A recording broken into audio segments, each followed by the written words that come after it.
ഒരു സാധാരണ കുടുംബത്തിൽ ജനിച്ചു. എന്നിട്ട് മൈലേജ് മാർക്കറ്റിൽ വരാനുള്ളൊരു യോഗം കിട്ടി ദൈവഭാഗ്യം കൊണ്ട്. അതുകൊണ്ട് തന്നെ ആളതിൽ സക്സസ്ഫുൾ ആയിട്ട് നന്നായി കൺസൾട്ട് ആയിട്ട് വർക്ക് ചെയ്തു. അതുകൊണ്ട് സക്സസ് ആയി ആള് നല്ലൊരു പൊസിഷനിൽ നിൽക്കുകയാണ്. അപ്പൊ നമ്മൾക്കും എല്ലാം കൊണ്ടും ഭാഗ്യമാണ്. എന്താ പറയുക, കുറെ ഗ്യാപ്പുകൾക്ക് ശേഷമാണെങ്കിലും നല്ല എക്സ്പീരിയൻസ് ആയിട്ട് നല്ല ഒരു സക്സസ് മുഖം നിങ്ങൾക്ക് പ്രൊവൈഡ് ചെയ്യാൻ പറ്റുന്ന ഒരു ലീഡർ തന്നെയാണ് നിങ്ങൾ വന്നിരിക്കുന്നത്. അപ്പൊ എല്ലാവരും പോസിറ്റീവ് ആയിട്ട് അത് കേൾക്കുക, നിങ്ങളുടെ ജീവിതത്തിൽ പ്രാവർത്തികമാക്കുക. എല്ലാവർക്കും വിജയം ഉണ്ടാവട്ടെ. Thank you. Ani sir, welcome. Thank you. എല്ലാവർക്കും നമസ്കാരം, ഗുഡ് ആഫ്റ്റർനൂൺ. കേൾക്കാലോ അല്ലേ? അനിൽ സാറേ കേൾക്കാമോ? കേൾക്കാം സാർ. ഓക്കെ. അപ്പൊ എല്ലാവരെയും ഇന്നത്തെ ഈ ഒരു മീറ്റിംഗിലേക്ക്, ഡിസ്ട്രിബ്യൂട്ടേഴ്സ് ട്രെയിനിങ് പ്രോഗ്രാമിലേക്ക് സ്വാഗതം ചെയ്യുന്നു. ഈ ഒരു അവസരം എനിക്ക് തന്ന നമ്മുടെ ഗ്രേറ്റ് മാനേജ്മെന്റിന് ഈ അവസരത്തിൽ പ്രത്യേക നന്ദി അറിയിക്കുന്നു. വളരെ ചുരുങ്ങിയ സമയം മാത്രമാണ് ഇത്രയും വലിയൊരു ബിസിനസിനെ കുറിച്ച് അടിസ്ഥാനപരമായ കാര്യങ്ങളാണെങ്കിൽ കൂടി പഠിക്കാൻ നമുക്ക് കിട്ടിയിട്ടുള്ളത് വളരെ ചുരുങ്ങിയ സമയമാണ്. അതുകൊണ്ട് തന്നെ എന്നെ കേൾക്കുന്ന ആൾക്കാർ, കഴിവതും ആൾക്കാർ വീഡിയോ ഓൺ ചെയ്യാൻ കഴിയുന്ന എന്തെങ്കിലും സാഹചര്യം ഉണ്ടെങ്കിൽ വീഡിയോ ഒക്കെ ഓൺ ചെയ്ത് നിങ്ങളൊരു മീറ്റിംഗ് ഹാളിലാണ് എന്നുള്ള ഒരു സീരിയസ്നെസ്സിൽ ഈ ഒരു ട്രെയിനിങ് പ്രോഗ്രാം ഉൾക്കൊള്ളും.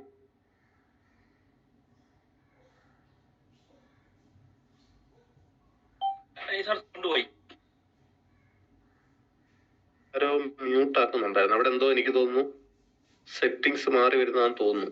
ഇപ്പൊ കുഴപ്പമില്ലല്ലോ? ഇപ്പൊ കുഴപ്പമില്ല. ഓക്കെ.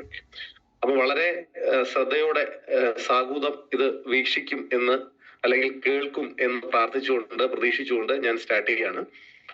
ഈ ബിസിനസിന്റെ സ്വഭാവം തന്നെ നമുക്ക് എല്ലാവർക്കും അറിയാം. സാധാരണഗതിയിൽ നമ്മുടെ നാട്ടിലുള്ള എല്ലാ മേഖലകളെ എടുത്തു വെച്ച് പരിശോധിച്ചാൽ അതിലെ എക്സ്പീരിയൻസ് ആയിട്ടുള്ള മുൻ തലമുറകൾ ഉണ്ടാവും. ഉദാഹരണം പറഞ്ഞാല്, നെൽകർഷകരെ സംബന്ധിച്ച് നെൽകൃഷി നടത്തി വിജയിച്ച അല്ലെങ്കിൽ നടത്തി പരിശീലിച്ച ഒരു അപ്പനോ അപ്പൂപ്പനോ ഒക്കെ ഉള്ള ഒരു എക്സ്പീരിയൻസ് ഉണ്ടാവും. റബ്ബർ ആണെങ്കിൽ അങ്ങനെ, മറ്റ് കച്ചവടങ്ങളാണെങ്കിൽ അങ്ങനെ, ഡോക്ടറോ എഞ്ചിനീയറോ വക്കീലോ ഒക്കെ ആണെങ്കിൽ അവരുടെ പ്രൊഫഷനിൽ തന്നെ മിക്കവാറും ആൾക്കാർ അവരുടെ മുൻ തലമുറയിൽ ആർക്കെങ്കിലും ഒക്കെ ഇതുമായി ബന്ധം ഉണ്ടാവും. പക്ഷെ ഡയറക്ട് സെല്ലിംഗ് എന്ന ബിസിനസിന്റെ ഏറ്റവും പ്രധാനപ്പെട്ട പ്രത്യേകത, നമ്മുടെ ആരുടെയും മുൻ തലമുറ ചെയ്ത് പരീക്ഷിച്ചതോ വിജയിച്ചതോ പരിശീലിച്ചതോ ആയ ഒരു മേഖലയല്ല ഡയറക്ട് സെല്ലിംഗ്. കാരണം ഈ ബിസിനസ്സിന് ഇന്ത്യയിൽ തന്നെ വളരെ കുറച്ച് വളരെ കുറച്ച് വർഷത്തെ പാരമ്പര്യം മാത്രമാണുള്ളത്. ഇത് ലോകത്തിലെ തന്നെ ഏറ്റവും വേഗത്തിൽ വളരുന്ന ബിസിനസ് ആണെങ്കിലും നമ്മുടെ നാട്ടിലേക്ക് ഇതിന്റെ യഥാർത്ഥ പ്രസക്തി വന്നിട്ട് വളരെ കുറച്ച് നാളെ ആയിട്ടുള്ളൂ. ഞാനിപ്പോ എന്റെ ഒരു അനുഭവം ആദ്യമായി തന്നെ, കാര്യം എനിക്ക് ആദ്യം എല്ലാവരോടും പൊതുവെന്ന് പറയാനുള്ള കാര്യം, നമ്മൾ ഈ മീറ്റിംഗിൽ പങ്കെടുക്കുന്നത് തന്നെ ഇതൊരു ഡിജിറ്റൽ മീറ്റിംഗ് ആണ്. നിങ്ങളുടെ ബെഡ്റൂമിലോ ഡൈനിങ് റൂമിലോ ഇരുന്ന് ഭക്ഷണം കഴിക്കുന്നതോടൊപ്പം വേണമെങ്കിൽ നിങ്ങൾക്ക് ഈ മീറ്റിംഗ് അറ്റൻഡ് ചെയ്യാൻ പറ്റും. പക്ഷേ തപാലിൽ കൂടെ നീന്തൽ പഠിക്കുക എന്ന് പറയുന്നത് പോലെ ഇന്ന് നിങ്ങൾ ഇവിടെ കേൾക്കുന്ന കാര്യങ്ങൾ ഫീൽഡിലേക്ക് ഇറങ്ങി പ്രവർത്തിപ്പിക്കുമ്പോൾ മാത്രമാണ് ഇതിന്റെ ഫലം എന്ന് ഞാൻ പ്രത്യേകം ഓർമ്മിപ്പിക്കാൻ ആഗ്രഹിച്ചുകൊണ്ട് തുടങ്ങുകയാണ്. കാര്യം പലരും ഇത് സൂമിലൂടെ ഓൺലൈൻ പ്ലാറ്റ്ഫോമിലൂടെ മനസ്സിലാക്കും. ഇത് പ്രാക്ടിക്കലി നമ്മൾ ചെയ്തു തുടങ്ങുമ്പോഴാണ് ഇതിന്റെ ഫലം ഉണ്ടാകുക എന്നതും കൂടി ഓർമ്മിപ്പിച്ചുകൊണ്ട് ഞാൻ ആദ്യമായിട്ട് എൻ്റെ ഒരു എക്സ്പീരിയൻസ്, ഞാൻ ഈ കമ്പനിയിൽ ഈ വരുന്ന 2026 ജനുവരി മാസം ആകുമ്പോൾ 12 വർഷം തികയും. 12ാമത് വർഷത്തിലേക്ക് കയറുകയാണ് 2022 ജനുവരിയിൽ. കാര്യം 2014 ജനുവരിയിലാണ് ഞാൻ സ്റ്റാർട്ട് ചെയ്തത്. 2026 ജനുവരി ആകുമ്പോൾ 12 വർഷം തികയും. തീർച്ചയായും 12 വർഷം എന്നൊക്കെ ഉള്ളത് ഒരു പുരുഷായുസിലെ വലിയൊരു പരിച്ഛേദ സമയമാണ്, അല്ലെങ്കിൽ ഒരു വലിയ കാലയളവാണ്. ഒരു വ്യക്തിയുടെ തൊഴിൽ മണ്ഡലത്തിലെ ഗതി നിർണ്ണയിക്കാൻ പോകുന്ന കാലയളവ് തന്നെയാണ് ഈ 12 വർഷം. ഈ 12 വർഷത്തെ സംബന്ധിച്ചിടത്തോളം എന്തൊക്കെ മാറ്റം ഈ കമ്പനിയിലൂടെ എനിക്ക് ഉണ്ടായിട്ടുണ്ട് എന്നുള്ളത് വളരെ വേഗത്തിൽ, സമയപരിമിതി ഉള്ളതുകൊണ്ട് തന്നെ ഞാൻ വളരെ വേഗത്തിൽ ഒന്ന് ഷെയർ ചെയ്യാൻ ആഗ്രഹിക്കുകയാണ്. സ്ലൈഡ് നിങ്ങൾക്ക് കാണാൻ കഴിയുന്നുണ്ടെന്ന് വിശ്വസിക്കുന്നു. അനിൽ സാറേ, സ്ലൈഡ് കാണാമല്ലോ അല്ലെ? ഓക്കെ. ഞാൻ ഈ ബിസിനസ് സ്റ്റാർട്ട് ചെയ്യുന്നത് 2014 ജനുവരിയിൽ 2-3 ട്രഡീഷണൽ ബിസിനസ്സുകൾ, ഒന്നൊരു ഡിസ്ട്രിബ്യൂഷൻ ബിസിനസ്, 2 ഒരു റെസ്റ്റോറന്റ്, ഇങ്ങനെ 2-3 ബിസിനസ്സുകൾ നടത്തി വലിയ തിരിച്ചടികൾ വന്നു. കടുത്ത സാമ്പത്തിക ബുദ്ധിമുട്ടിലേക്ക് പോയി നിൽക്കും. ഏകദേശം ഒരു 30 lakhs പുറത്ത്, 30 ലക്ഷം രൂപയ്ക്ക് പുറത്ത് കടബാധ്യതയിൽ നിൽക്കുന്ന സമയത്താണ് ഈ കമ്പനിയുടെ ബിസിനസ് കേൾക്കുന്നത്. സ്വാഭാവികമായിട്ടും അത്രയും പ്രതീക്ഷയോടെ അത്രയും ലക്ഷം രൂപ മുടക്കി ചെയ്ത ബിസിനസ്സുകളിൽ ഒരു 3-4-5 വർഷങ്ങളിൽ തിരിച്ചടി മാത്രം ഉണ്ടായ ഒരു വ്യക്തി എന്ന നിലയ്ക്ക് ഒരു ഇൻവെസ്റ്റ്മെന്റും ഇല്ലാതെ തുടങ്ങാൻ കഴിയുന്ന ഈ ബിസിനസ്സിൽ കൂടെ വലിയ വരുമാനം കിട്ടും, എന്റെ ജീവിതം രക്ഷപ്പെടും എന്നൊക്കെ എന്നോട് ആദ്യം ഇത് പറഞ്ഞ ആള് തീർച്ചയായിട്ടും എനിക്ക് അയാളെ വിശ്വസിക്കാൻ പോലും പറ്റിയില്ല. കാര്യം എന്റെ പ്രതീക്ഷ മുഴുവൻ ഞാൻ ഇട്ട് തുടങ്ങിയ ബിസിനസ്സുകളെല്ലാം പരാജയമായിരുന്നു ഫലം. അങ്ങനെ ഇരിക്കെ 2014 എന്റെ സഹോദരനോടൊപ്പമാണ് ഞാൻ ഈ ബിസിനസ് സ്റ്റാർട്ട് ചെയ്യുന്നത്. ഇപ്പൊ നിങ്ങൾ സ്ക്രീനിൽ കാണുന്നത് ഈ കമ്പനിയിൽ 2014 ജനുവരി മാസം ഞങ്ങൾ ഒരു ഡിസ്ട്രിബ്യൂഷൻഷിപ്പ് എടുത്താൽ തുടങ്ങി. അന്ന് എളുപ്പത്തിൽ പറഞ്ഞാൽ ഒരു ഡിസ്ട്രിബ്യൂഷൻഷിപ്പ് എടുക്കാനുള്ള സാമ്പത്തിക ഭദ്രതയെ ഞങ്ങൾക്ക് ഉണ്ടായിരുന്നുള്ളൂ. അത് തന്നെ അറേഞ്ച്ഡ് മണി എന്ന് വേണേൽ പറയാം. അങ്ങനെ 2014 ഫോം 60A ആണ് ഇൻകം ടാക്സിന്റെ. അതിൽ ആദ്യ വർഷം മൈലേജ് സ്റ്റൈൽ എന്ന കമ്പനിയിൽ നിന്ന് എന്റെ സഹോദരന്റെ പേരിലേക്ക് വന്ന വരുമാനം, അത് ആദ്യ മാസം വന്ന വരുമാനം 663, രണ്ടാമത്തെ മാസം 1800 ഒക്കെ വന്നു. ഏകദേശം ഒരു വർഷം മുമ്പോട്ട് പോയി. ആ ഒരു വർഷം സാങ്കേതികമായി നേരിട്ട ബുദ്ധിമുട്ടുകൾ എന്ന് പറഞ്ഞാൽ മൈലേജ് സ്റ്റൈൽ കമ്പനിക്ക് കേരളത്തിൽ ഒരു ഔട്ട്ലെറ്റ് പോലും ഇല്ല. ഇന്ന് കേരളത്തിൽ എല്ലാ ജില്ലകളിലും ഔട്ട്ലെറ്റ് ഉണ്ട്, ചില ജില്ലകളിലൊക്കെ 1-2 ഔട്ട്ലെറ്റ് ഉണ്ട്. അന്ന് എലമെന്റ്സ് വെൽനസ് എന്ന പ്രോഡക്റ്റ് ഇവിടെ ലോഞ്ച് ആയിട്ടില്ല. അന്ന് DB അനന്തനാരായണ എന്ന സയന്റിസ്റ്റ് ഈ കമ്പനിയുടെ R&D ഹെഡായിട്ട് വന്നിട്ടില്ല. ഈ കമ്പനിയിലൂടെ 1000 രൂപ വരുമാനം കിട്ടിയ ഒരാളെ എന്റെ അറിവിലോ പരിചയത്തിലോ എന്റെ ജില്ലയിൽ എനിക്ക് കാണിച്ചു കൊടുക്കാനില്ല. എന്നിരുന്നാൽ തന്നെയും വളരെ ബുദ്ധിമുട്ടി ഒരു വർഷം ഞങ്ങൾ ഈ ബിസിനസ് ചെയ്തു. പ്രതികൂല സാഹചര്യമായിരുന്നു. കാര്യം നമ്മൾ നാട്ടില് പല ബിസിനസ്സുകൾ ഇറങ്ങിയെങ്കിലും സക്സസ് ആവാത്ത ഒരാളായതുകൊണ്ട് എന്നോടൊപ്പം ബിസിനസ് തുടങ്ങാനുള്ള ബന്ധമോ അല്ലെങ്കിൽ ഒരു വിശ്വാസം ഒന്നും പലർക്കും ഉണ്ടായില്ല. അങ്ങനെ പലരും ബിസിനസ് തുടങ്ങാണ്ട് ഇരുന്ന് ഒരു 1 year ഒക്കെ ആയിട്ടും വലിയ വളർച്ച ഉണ്ടാവുന്നില്ല എന്നുള്ള ചിന്തയിൽ നിന്ന് എന്തെങ്കിലും കൂടെ ചെയ്താലോ എന്ന് വരെ ഒരു പക്ഷേ ചിന്തിച്ചു പോകുന്ന സാഹചര്യത്തിൽ എത്തിയപ്പോഴാണ് 2014 ഡിസംബർ മാസം 4-ാം തീയതി വളരെ പ്രധാനപ്പെട്ട ഒരു പത്രവാർത്ത ഹിന്ദു പത്രത്തിൽ വരികയും അത് ഞങ്ങളുടെ ശ്രദ്ധയിൽപ്പെടുകയും ചെയ്തു. അതിൽ വന്ന വാർത്ത 2025 ആകുമ്പോഴേക്കും 1,80,00,000 പേര് ഡയറക്ട് സെല്ലിംഗ് ഫുൾ ടൈം ചെയ്യുമെന്നാണ്. അന്നത്തെ കേന്ദ്രമന്ത്രിയായ രാംവിലാസ് പാസ്വാൻ അധ്യക്ഷനായ ഇന്ത്യയിലെ ഏറ്റവും വലിയ വ്യവസായികളുടെ സംഘടനയായ ഫിക്കിയുടെ ഒരു മീറ്റിംഗിൽ, federation of Indian chamber of commerce and industry എന്ന ഫിക്കിയുടെ ഒരു മീറ്റിംഗിൽ അവതരിപ്പിക്കപ്പെട്ട പഠന റിപ്പോർട്ടാണിത് എന്ന് വായിച്ച് മനസ്സിലാക്കിയപ്പോൾ നിലവിൽ വലിയ പ്രതിസന്ധിയിലൂടെ പോയ ഞങ്ങൾക്ക് പ്രതീക്ഷയോടെ ഈ ബിസിനസ്, കാര്യം 1,80,00,000 എന്ന് പറഞ്ഞാൽ കേരള ജനസംഖ്യയുടെ പകുതി കൂടുതൽ വരും. നമ്മൾ ജീവിക്കുന്ന ഈ സംസ്ഥാനത്തിന്റെ പകുതിയിലേറെ ആൾക്കാർ അടുത്ത 10 കൊല്ലത്തിനകം ഈ ബിസിനസ്സിലേക്ക് വരുമെന്ന വാർത്ത എന്റെ വലിയ പ്രതിസന്ധിയിൽ 2014 ഞാൻ പത്രത്തിൽ വായിക്കുകയാണ്. അത് വിശ്വാസയോഗ്യമായ ഒരു പത്രവാർത്ത. ഈ ഒരു ചിന്ത ഈ ബിസിനസ്സിൽ ഉറച്ചിരിക്കാൻ ഞങ്ങളെ പ്രേരിപ്പിക്കുകയും വീണ്ടും ഒരു 6 മാസവും കൂടെ ശക്തമായി മുമ്പോട്ട് പോയി 2015 ജൂലൈ മാസം ആയപ്പോഴേക്കും കേരള ഗവൺമെന്റ് ഡയറക്ട് സെല്ലിങ്ങിന് വേണ്ടി മാത്രം ഒരു ബില്ല് പാസ്സാക്കുകയും ഏകദേശം ഇതേ സമയത്ത് തന്നെ എലമെന്റ്സ് വെൽനസ് എന്ന പ്രോഡക്റ്റ് ലോഞ്ച് ചെയ്യുകയും ഒക്കെ ചെയ്തപ്പോഴേക്കും ഈ ബിസിനസ് കൂടെ വരുമാനം കിട്ടിയ കുറെ ആൾക്കാരെയൊക്കെ നേരിട്ട് കാണുകയും 2016 എന്റെ ഓർമ്മ ശരിയാണെങ്കിൽ ഏപ്രിൽ മാസം കേരളത്തിൽ മൈലേജ് സ്റ്റൈൽ കമ്പനി ആദ്യത്തെ ഓഫീസ് കൊച്ചി അബാദിന്റെ ന്യൂക്ലിയസ് മാളിൽ സ്റ്റാർട്ട് ചെയ്യുക ചെയ്തതോടുകൂടി വർദ്ധിത ആവേശത്തോടും വീര്യത്തോടും വെറിയോടും കൂടി ഈ ബിസിനസ് ചെയ്യുക എന്നുള്ള ഒറ്റ ഉദ്ദേശത്തിൽ ഞങ്ങൾ ഇറങ്ങി കഴിവിന്റെ പരമാവധി പ്രവർത്തിച്ചു. സിസ്റ്റമാറ്റിക് ആയി കമ്പനിയുടെ സഹായത്തോടെ എല്ലാ ഗുരുക്കന്മാരുടെയും അനുഗ്രഹ ആശസ്സുകളും സഹായത്തോടു കൂടിയൊക്കെ ഇറങ്ങി പ്രവർത്തിച്ചതിന്റെ അടിസ്ഥാനത്തിൽ കറക്റ്റ് ഒരു വർഷം തികയുന്നതിന് മുമ്പ് 2016 സെപ്റ്റംബർ ആയപ്പോഴേക്കും എന്റെ പേരിൽ ആദ്യത്തെ 2,10,000 എന്ന കമ്പനിയുടെ മാക്സിമം വീക്കിലി പേഔട്ട് വരികയും 2016 തൊട്ട് 2017 വരെ അത്ര സ്റ്റേബിൾ ഒന്നും അല്ലെങ്കിൽ 2017 തൊട്ട് സ്റ്റേബിളായി വരുന്ന ഒരു സാഹചര്യം ഉണ്ടായി. 2017, 18, 19, 20 അതിൽ 20 മാത്രം ഒരു 3-4 എന്താണ് പറയണ്ടേ കോവിഡ് മുഴുവൻ മാർക്കറ്റും തകർത്ത സമയത്ത് പോലും ഞങ്ങളുടെ ഏറ്റവും വലിയ ആവേശം എന്താണെന്ന് ചോദിച്ചാല് കൊറോണ വന്നിട്ട് പോലും 6-7 ആഴ്ച മാത്രമാണ് ഈ സീലിംഗ് ഇൻകം താഴോട്ട് പോയത്. 8ാമത്തെ ആഴ്ച തൊട്ട് വീണ്ടും സീലിംഗിൽ കയറി കഴിഞ്ഞ വർഷങ്ങളായി ഏകദേശം 8 വർഷത്തോളമായി 2017 മുതൽ 25 വരെയുള്ള 8 വർഷത്തോളമായി എല്ലാ 7 ഡേയ്സിലും ഈ സീലിംഗ് ഇൻസെന്റീവ് 2 ഡിസ്ട്രിബ്യൂഷനിൽ വാങ്ങാനുള്ള അവസരം കിട്ടി. ഈ വരുമാനം എന്റെ ജീവിതത്തിൽ ഒന്നാകെ മാറ്റം വന്നു. ഞാൻ സ്വപ്നം കണ്ട പല നേട്ടങ്ങളും അതിന്റെ എത്രയോ ഇരട്ടി ഈ ബിസിനസ് ഇവിടെ ഫുൾഫിൽ ചെയ്യാൻ പറ്റി. വലിയ ആഡംബര വാഹനങ്ങൾ, BMW പോലുള്ള വാഹനങ്ങളൊക്കെ വാങ്ങിക്കാൻ പറ്റി. കടങ്ങൾ 1 രൂപ കടവില്ലാണ്ട് തീർന്നു. ഇപ്പൊ നിങ്ങൾ സ്ക്രീനിൽ കാണുന്നത് ഫോം 26AS എന്ന് പറയും. അതായത് ഒരു ഇന്ത്യക്കാരന് കാണിക്കാൻ കഴിയുന്ന തന്റെ വരുമാനത്തിന്റെ ഏറ്റവും സുതാര്യമായ തെളിവാണ്. എന്നെ കേൾക്കുന്ന ഡിസ്ട്രിബ്യൂട്ടേഴ്സിന് ആവശ്യമെങ്കിൽ ഇത് സ്ക്രീൻഷോട്ട് ഒക്കെ എടുത്ത് സൂക്ഷിക്കാം. മീൻസ് നിങ്ങൾക്ക് പരിശോധിക്കാം.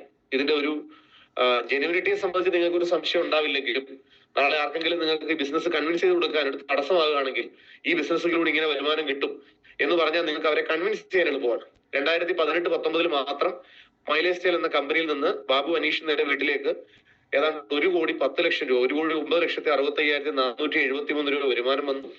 അടുത്ത വർഷം 19-20 ആയപ്പോൾ 1,74,00,000 അടുത്ത വർഷം 1,76,00,000, പിന്നെ 2,34,00,000, 2,56,00,000, 2,65,00,000.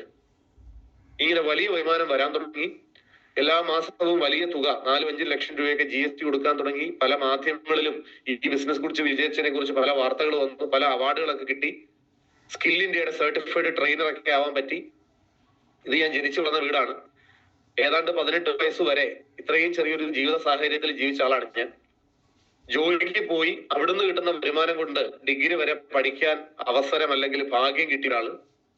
അത് ഭാഗ്യം എന്ന് ഞാൻ പറയുന്നതിന് ഒത്തിരി കാര്യമുണ്ട്. അത് പിന്നീടാണ്, അതിനെ കുറിച്ച് ഇപ്പൊ നമുക്ക് സമയമില്ല അത് ഷെയർ ചെയ്യാൻ.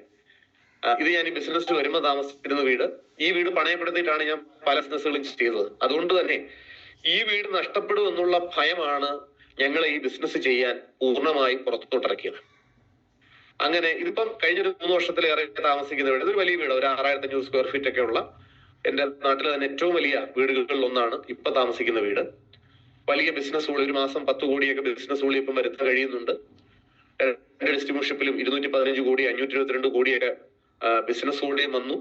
അടുത്ത ഡിസ്ട്രിബ്യൂഷൻഷിപ്പ് 85 കോടി 129 കോടിയൊക്കെ വന്നു. അതിനടുത്ത ഡിസ്ട്രിബ്യൂഷൻഷിപ്പ് ആലപ്പുഴ ആയതുകൊണ്ട് തന്നെ ബിസിനസ് കൂടെ വലിയ ഇൻകം വന്ന വഴിക്ക് ഹൗസ് ബോട്ടുകളിലും ഒക്കെ പണം ഇൻവെസ്റ്റ് ചെയ്യാനും 2-3 ബോട്ട്, വലിയ മെഴ്സറീസ് ബെൻസ് കാറുകൾ, അങ്ങനെ ഇന്ന് വേണ്ട ഫാം, നമ്മുടെ ജീവിതത്തിൽ ഈ ബിസിനസ്സിലേക്ക് നമ്മൾ വന്ന് കണ്ട എല്ലാ സ്വപ്നങ്ങളും പൂർത്തീകരിക്കാൻ പറ്റുന്ന ഒരു സാഹചര്യം ഉണ്ടായി. ഞാൻ ഇച്ചിരി എക്സ്പീരിയൻസ് കുറച്ച് വേഗത്തിൽ പോവാണ്. കാര്യം നമുക്ക് എന്റെ വിജയകഥ എന്നതിനപ്പുറത്തേക്ക് നിങ്ങൾക്ക് വിജയിക്കാൻ എന്തു വേണം എന്ന് പറയുന്ന ഒരു പ്രോഗ്രാമാണിത്. അതുകൊണ്ട് ജസ്റ്റ് ഇതിലൂടെ നമുക്ക് ഹൈ ഇൻകം അല്ലെങ്കിൽ നമ്മളുടെ ഒരു പക്ഷേ നമ്മുടെ ഡ്രീം ഫുൾഫിൽ ചെയ്യാൻ പറ്റുന്ന ഒരു ഇൻകം നമുക്ക് കിട്ടും എന്നൊരു ബോധ്യം ഉണ്ടാകാൻ വേണ്ടി മാത്രം ഞാൻ ഈ എക്സ്പീരിയൻസ് ഒന്ന് ഷെയർ ചെയ്തതാണ്. ഇത് കേരള ഗവൺമെന്റ് പൊതുവിതരണ ഉപഭോക്തൃകാര്യ വകുപ്പ് പുറത്തിറക്കിയ ഒരു പോസ്റ്ററാണ്. ഈ കഴിഞ്ഞ ഫെബ്രുവരി 19 10,000-കണക്കിന് ആൾക്കാരെ സാക്ഷി നിർത്തി കേരള മുഖ്യമന്ത്രി ഡയറക്ട് സെല്ലിങ്ങിനെ ഒരു ഒഫീഷ്യൽ വെബ് പോർട്ടൽ ഉദ്ഘാടനം ചെയ്തു. ചുരുക്കി പറഞ്ഞാൽ ഇന്ന് കയർ വകുപ്പ് പോലെ, ടൂറിസം വകുപ്പ് പോലെ ഡയറക്ട് സെല്ലിംഗ് നമ്മുടെ പൊതുധാരയിലെ ഒരു സാമാന്യം വേറെ ഏതൊരു വ്യക്തിക്കും വന്ന് 4-5 വർഷത്തെ പ്രവർത്തനം കൊണ്ട് ഒരു കരിയർ ഉണ്ടാക്കാൻ കഴിയുന്ന, ഒരുപക്ഷെ 10-15 വർഷം വിദേശത്ത് പോയാൽ പോലും നേടാൻ കഴിയാത്ത തരത്തിലുള്ള സാമ്പത്തിക ഉന്നമനത്തിലേക്കും അതുപോലെ തന്നെ വലിയ കസ്റ്റമർ നെറ്റ്വർക്കും ഉണ്ടാക്കാൻ കഴിയുന്ന ഒരു ബിസിനസ് മേഖലയായി മാറി കഴിഞ്ഞു. ഞാൻ എന്റെ അനുഭവം ഇവിടെ പങ്കുവച്ചത് അവസാനിപ്പിച്ചിരിക്കുന്നു. ഇനിയാണ് ഇതിന്റെ പ്രാഥമികമായ എന്തൊക്കെയാണ് ഇങ്ങനെ ഒരു ആഗ്രഹങ്ങളോ ഇങ്ങനെ ഒരു വരുമാനമോ ഒക്കെ നിങ്ങൾക്ക് നേടണം എന്ന ആഗ്രഹമുണ്ടെങ്കിലോ, മറിച്ച് ഒരു കരിയർ നമുക്ക് വേണമെന്നുണ്ടെങ്കിലോ, പണം ഉണ്ടാക്കാൻ പറ്റുന്ന ഒരു ബിസിനസ് മാത്രമാണ് എന്ന് ആരും തെറ്റിദ്ധരിക്കണ്ട. ഞങ്ങളൊക്കെ പബ്ലിക് മീറ്റിങ്ങുകളിൽ പറയുന്ന ഒരു വാക്കാണ് ആത്മാഭിമാനത്തോടെ. അതായത് ഞാൻ കൊടുക്കുന്നത് എത്ര ചെറിയ ഉൽപ്പന്നമായാലും, ഒരു പക്ഷെ അതൊരു പിക്കിളാവാം, അതല്ലെങ്കിൽ ഒരു ജുവലറി ആവാം, അതല്ലെങ്കിൽ ഒരു ഷർട്ട് ആവാം, ഞാൻ എന്ത് പ്രൊഡക്റ്റ് കൊടുത്താലും ആ പ്രൊഡക്റ്റ് നല്ലതാണ് എന്ന് കസ്റ്റമർ നെഞ്ചി തട്ടി പറയുമ്പോൾ ഉണ്ടാകുന്ന ഒരു ആത്മവിശ്വാസം ഉണ്ട്, ഒരു സാറ്റിസ്ഫാക്ഷൻ ഉണ്ട്. ആ ഒരു ആത്മവിശ്വാസത്തെ മുമ്പോട്ട് നയിക്കാൻ, അല്ലെ ആ ആത്മവിശ്വാസം കൊണ്ട് മുമ്പോട്ട് പോകാൻ ഏതൊരു സാധാരണക്കാരനെയും പ്രാപ്തമാക്കുന്ന ഒരു കമ്പനിയിലാണ് എന്നെ കേൾക്കുന്ന ബഹുമാനരായ നിങ്ങൾ ഓരോ ആൾക്കാരും വന്നിട്ടുള്ളത്. അതുകൊണ്ട് തന്നെ ഒരിക്കൽ കൂടി നിങ്ങളുടെ ജീവിതത്തില് വളരെ വർഷങ്ങളായി പ്രതീക്ഷയോടെ പല ബിസിനസ്സുകളും പല ജോലികളും സ്വദേശത്തും വിദേശത്തും നമ്മളെ കൊണ്ടാവുന്ന എല്ലാ കഠിനാധ്വാനവും ചെയ്തെന്ന് ഓരോ ദിവസവും ഉറപ്പിച്ചു പറയുന്ന ആളുകൾക്കും അവരെത്തി നിൽക്കുന്ന നിലവിലെ കണ്ടീഷനിൽ, നിലവിലെ സാഹചര്യത്തിൽ ഒരു സംതൃപ്തി ഇല്ല എങ്കിൽ, അതല്ല എങ്കിൽ ഓടിയിട്ടും നമ്മളുടെ സ്വപ്നങ്ങളും ആഗ്രഹങ്ങളും പൂർത്തീകരിക്കാൻ കഴിയുന്നില്ല എന്നാണ് നമ്മളുടെ പരിവേദനം അല്ലെങ്കിൽ പരിഭവം അല്ലെങ്കിൽ വിഷമമെങ്കിൽ, അങ്ങനെയുള്ള എല്ലാ ആളുകൾക്കും നിങ്ങളുടെ വിശ്വാസത്തോടു കൂടിയുള്ള പ്രാർത്ഥനയ്ക്ക് നിങ്ങൾ വിശ്വസിക്കുന്ന ദൈവം നിങ്ങൾക്ക് ഇത്രയും വലിയൊരു ബിസിനസ് തന്നു എന്ന് നെഞ്ചിൽ കൈവച്ച് എനിക്ക് പറയാൻ പറ്റും. കാരണം എന്റെ ജീവിതത്തെ ഈ ബിസിനസ് മാറ്റിയിട്ടുണ്ട്. എനിക്കറിയാവുന്ന, ഞാൻ ഇൻട്രൊഡ്യൂസ് ചെയ്ത, എന്നോടൊപ്പം ഈ ബിസിനസ്സിലേക്ക് വന്ന ആയിരക്കണക്കിന് ആൾക്കാരുടെ ജീവിതത്തിൽ വലിയ മാറ്റം ഈ കമ്പനി വരുത്തിയിട്ടുണ്ട്. അതുകൊണ്ട് വളരെ സീരിയസ് ആയി നിങ്ങളുടെയൊക്കെ അനുവാദത്തോടെ എന്താണ് ഡയറക്ട് സെല്ലിംഗ് എന്നും എന്തൊക്കെയാണ് ഈ ബിസിനസ്സിൽ വിജയിക്കാൻ ചെയ്യേണ്ടത് എന്നും ഞാൻ പറയാം. സൂമിലാണെങ്കിലും അതിനു മുമ്പ് എന്നെ ഒന്ന് പ്രോത്സാഹിപ്പിക്കേണ്ടത് ഒരാവശ്യം എന്ന നിലയ്ക്ക് എല്ലാവരും ഒരു തമ്പ് ഒന്നില്ലെങ്കിൽ ഇങ്ങനെ കാണിക്കാൻ പറ്റാവുന്ന ആൾക്കാർ യെസ്. കാരണം വേറെ ഏത് ബിസിനസ് ആണെങ്കിലും കുറെ കൊല്ലം ചെയ്തു കഴിഞ്ഞാൽ മടുപ്പുണ്ടാവും. ഈ ബിസിനസ്സിന് മാത്രം ഞാൻ മനസ്സിലാക്കിയ അങ്ങനെ ഒരു പ്രത്യേകതയാണ്. രജനീകാന്ത് ഏതോ ഒരു ഇന്റർവ്യൂവിൽ പറഞ്ഞതുപോലെ, ഓരോ സിനിമയിൽ അഭിനയിക്കുമ്പോഴും എന്റെ മനസ്സ് എന്നോട് പറയും ഇതെന്റെ ആദ്യത്തെ സിനിമയാണെന്നും, ആ സിനിമ അഭിനയിക്കുമ്പോൾ എന്റെ മനസ്സ് എന്നോടും പറയും ഇതെന്റെ അവസാനത്തെ സിനിമയാണ്, എനിക്ക് ചെയ്യാനുള്ളത് മുഴുവൻ ഈ സിനിമ വഴി ഞാൻ ലോകത്തെ കാണിക്കണമെന്നും എന്നോട് പറയാറുണ്ട് എന്ന് രജനീകാന്തും ഷാറൂഖ് ഖാനും ഒക്കെ പറഞ്ഞത് ഞാൻ പല ഇന്റർവ്യൂകളും കണ്ടിട്ടുണ്ട്.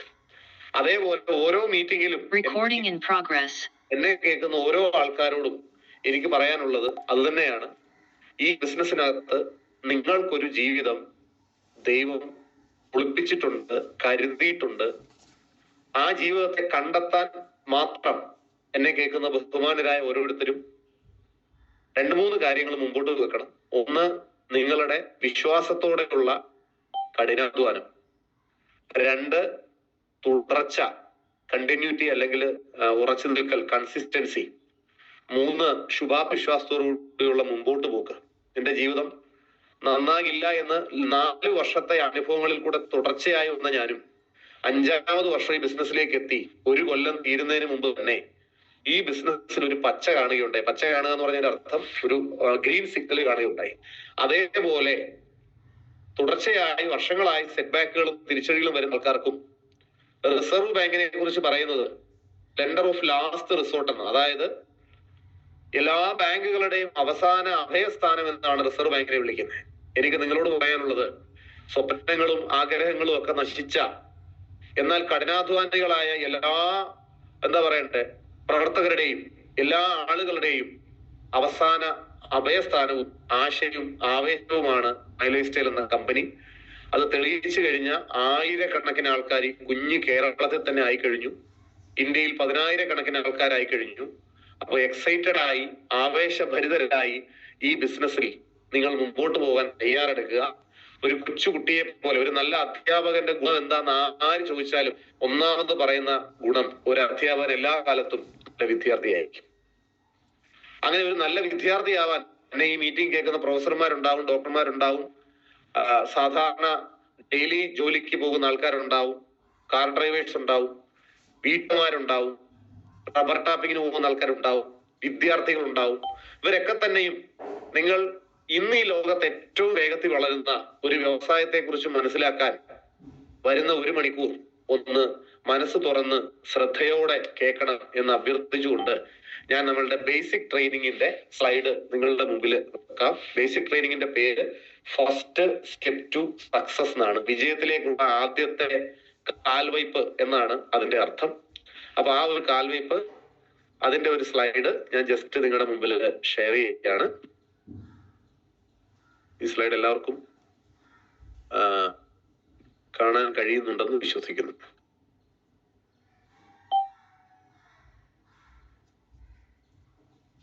യെസ്.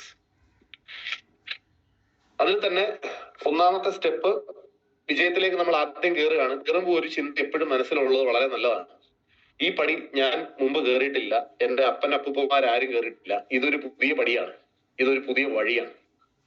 ഒരുപക്ഷെ നമ്മൾ ആയിരിക്കുന്ന മേഖലയിൽ പല മേഖലയിലെയും അഗ്രഗണ്യന്മാരായിരുന്ന ആൾക്കാരായിരിക്കാം. ഗസറ്റഡ് റാങ്ക് റിട്ടയർ ആയ ഉദ്യോഗസ്ഥരുണ്ടാവാം, ആ നാട്ടിൽ ഏറ്റവും പെർഫോം ചെയ്തിരുന്ന ജനപ്രതിനിധികൾ ഉണ്ടാവാം, അല്ലെങ്കിൽ ഏറ്റവും നന്നായി ഒരു കുടുംബത്തെ മുമ്പോട്ട് നയിച്ച വീട്ടമ്മയാവാം. നിങ്ങൾ ആര് തന്നെ ആയാലും, എത്ര വലിയ സെയിൽസ് സ്കില്ലുള്ള ആളാണെന്ന് സ്വയം തോന്നിയ ഒരു വ്യക്തി ആയാലും, ഡയറക്ട് സെല്ലിംഗ് തികച്ചും വ്യത്യസ്തമായ ഒരു പുതിയ ഇൻഡസ്ട്രി ആണെന്ന് മനസ്സിലാക്കുക. ഇതിന്റെ ആദ്യത്തെ കാൽവയ്പിൽ ആദ്യം മനസ്സിലാക്കേണ്ടത് എന്താണ് ഡയറക്ട് സെല്ലിംഗ് എന്നതാണ്. വളരെ എളുപ്പത്തിൽ പറഞ്ഞാൽ, ഡയറക്ട് സെല്ലിംഗ് എന്ന വാക്ക്, ഡയറക്ട് സെല്ലിംഗ് എന്താണ് എന്ന് ചോദിച്ചാൽ, ഒരു ഉൽപ്പന്നം ഉൽപ്പാദിപ്പിക്കുന്ന സ്ഥലത്ത് നിന്ന് എൻഡ് കസ്റ്റമർ, അവസാന ഉപഭോക്താവിലേക്ക് എത്തുന്നത് വരെയുള്ള ചാനലിനെയാണ് മാർക്കറ്റിംഗ് എന്ന് പറയുന്നത്.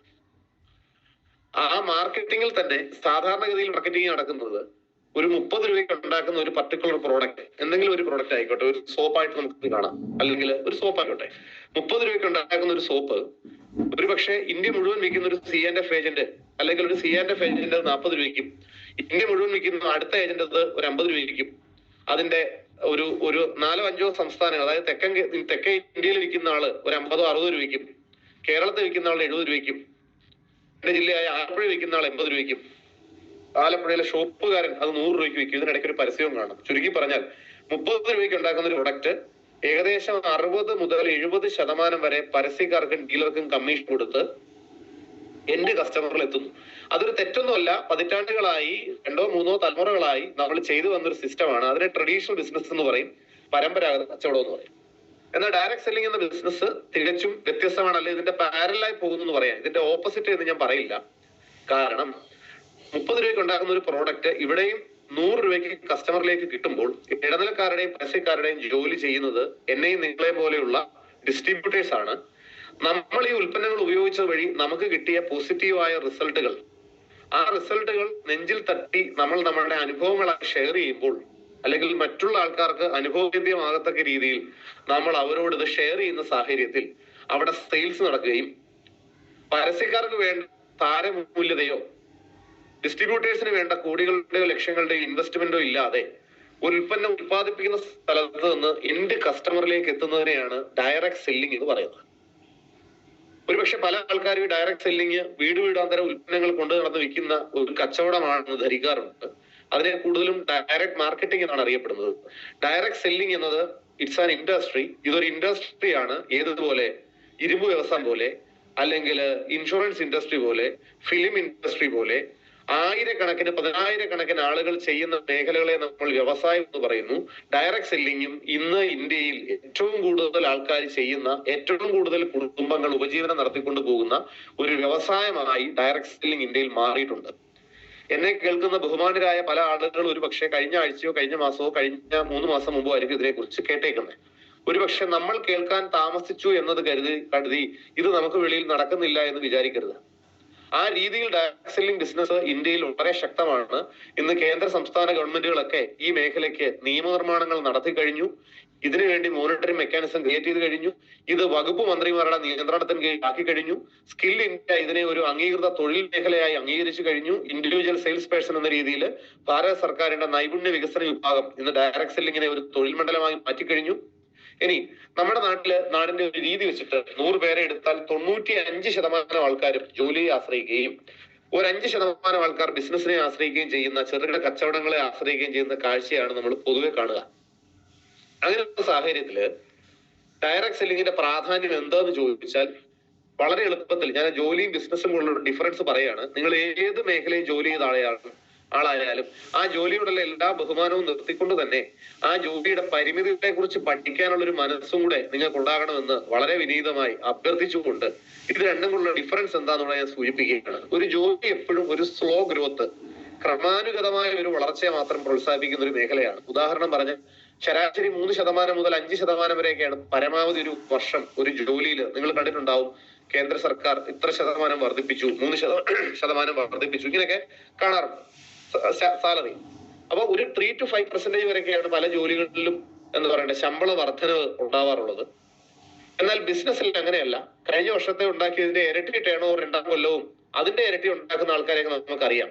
അപ്പൊ ജോലിയെ അപേക്ഷിച്ച് ബിസിനസ്സിൽ വരുമാന വളർച്ച, എക്സ്പോണൻഷ്യൽ ഗ്രോത്ത് കൂടുതലാണ്. 1. 2, ജോലിയിൽ പക്ഷെ റിസ്ക് കുറവാണ്. ബിസിനസ് ഓണർക്കാണ് റിസ്ക് എടുക്കേണ്ടി വരിക. ഒരിക്കലും എംപ്ലോയിക്ക് ഒരു റിസ്ക് എടുക്കേണ്ടി വരാറില്ല. പക്ഷേ ബിസിനസിനെ എടുത്തു വെച്ച് പരിശോധിച്ചാൽ മുതലാളിക്കാണ് ഏറ്റവും കൂടുതൽ റിസ്ക് വരുന്നത്.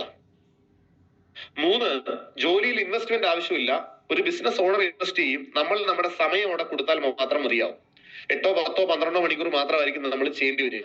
പക്ഷെ ആ 12 മണിക്കൂറിന് അപ്പുറത്തേക്ക് ഒരു വളർച്ച നമുക്ക് ഉണ്ടാവില്ല എന്നുള്ളത് വളരെ വലിയൊരു യാഥാർത്ഥ്യമാണ്. ഇനി ബിസിനസ്സിൽ ഒരു ഇൻവെസ്റ്റ്മെന്റ് ആവശ്യമുണ്ട്. ജോലിയിൽ സാലറി ഏൺ ചെയ്യുമ്പോൾ ബിസിനസ്സിൽ വലിയ പ്രോഫിറ്റ് നമുക്ക് ഏൺ ചെയ്യാനുള്ള അവസരമുണ്ട്. ജോലിയിൽ ഫിക്സഡ് വർക്കിംഗ് അവർ ചെയ്യുമ്പോൾ ബിസിനസ് ആസ്വദിച്ച് ചെയ്യുന്നത് പോലെ കൊണ്ട് തന്നെ സമയം നോക്കാറില്ല. ലാഭം സമയത്തുമായി ബന്ധപ്പെട്ട് നിൽക്കുന്നു എന്നുള്ളതുകൊണ്ട് തന്നെ കൂടുതൽ സമയം ആത്മാർത്ഥമായി നിക്ഷേപിക്കാൻ ബിസിനസ്സുകാരെ തയ്യാറാകും. ഇനി ജോലിയിൽ ഒരിക്കലും നമ്മുടെ ടാർഗറ്റ് നമുക്ക് ഡിസൈഡ് ചെയ്യാൻ പറ്റില്ല. നമ്മളുടെ ടാർഗറ്റ് നമ്മുടെ ബിസിനസ് ഓണറാണ് ഡിസൈഡ് ചെയ്യുക. ബിസിനസ്സിൽ പക്ഷെ നമ്മുടെ ടാർഗറ്റ് നമ്മുടെ വരുമാനവും നമുക്ക് തന്നെ ഡിസൈഡ് ചെയ്യാൻ പറ്റും. ഒരു പക്ഷേ പല മേഖലകളിലും നമ്മൾ കണ്ടിട്ടുണ്ട്, ജോലിയിൽ നിലവിൽ ആ ജോലിക്ക് കൂടുതൽ വരുമാനം ആ മേഖലയിൽ നിന്ന് സമ്പാദിക്കാൻ ശ്രമിച്ചവരെ, നിയമവിരുദ്ധമായ വരുമാനം ഉണ്ടാക്കാൻ ശ്രമിച്ചവരെ അവരെ ചിത്രീകരിക്കപ്പെടുകയും അവരെ പലതരത്തിൽ എന്താ പറയുക നിയമ നടപടിക്ക് വിധേയരാകുകയും വരെ ചെയ്യാറുണ്ട്. പക്ഷെ ബിസിനസ് അങ്ങനല്ല. ബിസിനസ്സിൽ നിങ്ങൾക്ക് നിങ്ങളുടെ ടാർഗറ്റോ ടേൺ ഓവറോ കൂട്ടണമെങ്കിൽ സ്വാഭാവികമായും നിങ്ങൾ കൂടുതൽ അധ്വാനിച്ചാൽ കൂടാവുന്നതേ ഉള്ളൂ. ഇനി ജോലിയിൽ സ്ഥാനക്കയറ്റങ്ങൾ ലഭിക്കണമെങ്കിൽ ഹയർ ക്വാളിഫിക്കേഷൻ കിട്ടിക്കൊണ്ടേയിരിക്കും. എളുപ്പത്തിൽ ഞാൻ പറഞ്ഞാൽ, ഒരു ബൈക്കിന്റെയോ കാറിന്റെയോ ഷോറൂമിൽ വർക്ക് ചെയ്യുന്ന ഒരാളെ സംബന്ധിച്ചിടത്തോളം നിങ്ങൾക്ക് ഒരു ബൈക്കിന്റെയോ കാറിന്റെയോ ഷോറൂമിൽ നല്ലൊരു ജോലി കിട്ടണേ മിനിമം ഡിഗ്രി വേണം, അല്ലെങ്കിൽ MBA വേണം. മറിച്ച് അത്തരത്തിൽ 50-60 സ്റ്റാഫിനെ വെച്ച് നിങ്ങൾക്ക് ഒരു ഷോറൂം തുടങ്ങണേ നിങ്ങൾ സ്കൂൾ വിദ്യാഭ്യാസം പോലും ആവശ്യമില്ല, കുറച്ച് പൈസ ഉണ്ടായാൽ മതി. അങ്ങനെ ഏത് മേഖലയും, ഇപ്പൊ ഞാൻ ഒരിക്കലും ഹോസ്പിറ്റൽ മേഖലയെ ഒരു ബിസിനസ് ആയൊന്നും പറയാൻ ആഗ്രഹിക്കുന്നില്ല. പക്ഷെ എന്നാൽ തന്നെയും വളർന്നു വരുന്ന ഫ്ലക്സ് ബോർഡുകളും പോസ്റ്ററുകളും കോടികൾ മുടക്കിയുള്ള പരസ്യങ്ങളും കാണുമ്പോൾ അത് ഒരു ബിസിനസ് ആണെന്ന് പറയേണ്ട സാഹചര്യത്തിലേക്ക് പോകുന്നുണ്ട്. അവിടെ നിങ്ങൾ നോക്കി അറിയാം, കേരളത്തിലെ 100 ആശുപത്രി എടുത്താൽ അതിൽ 90% ആശുപത്രിയുടെ ഉടമസ്ഥർ ഡോക്ടർമാരായിരിക്കില്ല, ബിസിനസ് ഓണേഴ്സ് ആണ്. അവരുടെ വിദ്യാഭ്യാസം ഒരുപക്ഷെ ശരാശരിയിലും താഴെയുള്ളവരും ഗ്രാജുവേഷൻ പോലും പാസ്സാകാത്ത ആൾക്കാരും കേരളത്തിൽ ഇഷ്ടംപോലെ വ്യവസായ സ്ഥാപനങ്ങൾ പോലെ ആശുപത്രികൾ നടത്താറുണ്ട്. എന്നാൽ വളരെ കഷ്ടപ്പെട്ട് പഠിച്ച് ഡിഗ്രി എടുത്ത് മെഡിക്കൽ ഡിഗ്രി എടുത്ത് 5-10 വർഷമൊക്കെ പ്രാക്ടീസ് ചെയ്ത ഡോക്ടേഴ്സ് ആണ് അവിടെ ജോലി ചെയ്യുന്നത്. അവരവിടെ ഒരു കരിയറാണ്, പ്രൊഫഷനാണ് ചെയ്യുന്നത്. അതിന്റെ ഡിഗ്നിറ്റി അവരുടെ മുമ്പോട്ട് പോക്കിന് ആക്കം കൂട്ടുകയും അവർക്കൊരു കോൺഫിഡൻസ് തരികയും ഒരുപക്ഷെ അവരുടെ സഹോദരങ്ങൾക്കും കുടുംബാംഗങ്ങൾക്കും വരെ എന്റെ മകൻ അല്ലെ മകൾ ഡോക്ടറാണ് എന്ന് പറയുമ്പോൾ ആത്മാഭിമാനം ഉണ്ടാകുകയും ചെയ്യുമെങ്കിലും അങ്ങനെയുള്ള 10, 20, 50 ഡോക്ടേഴ്സിനെ വെച്ച് ജോലി ചെയ്യിക്കുന്ന ബിസിനസ്സുകാരൻ ഉണ്ടാക്കുന്ന പ്രോഫിറ്റ് വളരെ വലുതാണ്. ഞാൻ പറഞ്ഞത് എപ്പോഴും ഒരു ജോലിയും ബിസിനസ്സും തമ്മിൽ അജഗജാന്തരമായ ഒരു വലിയ വ്യത്യാസം ഉണ്ടെന്നുള്ളത് എന്നെ കേൾക്കുന്ന ബഹുമാനരായ എല്ലാവരും മനസ്സിലാക്കാം. നമ്മൾ ഡയറക്ട് സെല്ലിലേക്ക് വന്നിട്ടുള്ളതും ഒരു ബിസിനസ് ചെയ്യാനാണ്, അല്ലെങ്കിൽ ഒരു ബിസിനസ്സുകാരനാണ്. സ്വാഭാവികമായിട്ടും ബിസിനസ്സിലേക്ക് ഇറങ്ങുമ്പോൾ എല്ലാവരും ശ്രദ്ധിക്കാറുള്ള ഒരു കാര്യം, പൊതുവെ ആദ്യം ആലോചിക്കുക എന്ത് ലാഭം കിട്ടും എന്നുള്ളതാണ്. എനിക്ക് നിങ്ങളോട് പറയാനുള്ളത്, ബിസിനസ്സിലേക്ക് ഇറങ്ങുമ്പോൾ ഒരിക്കലും ലാഭത്തെ കുറിച്ച് ആലോചിക്കുന്നതിനേക്കാൾ മുമ്പ് മുടക്ക് മുതൽ തിരിച്ചു കിട്ടുമോ ഇല്ലയോ എന്നുള്ളതാണ് ഒന്നാമത്തെ ചിന്ത. രണ്ടാമത്തെ ചിന്തയാണ് ലാഭത്തിലേക്ക് ചെല്ലേണ്ടതുള്ളൂ.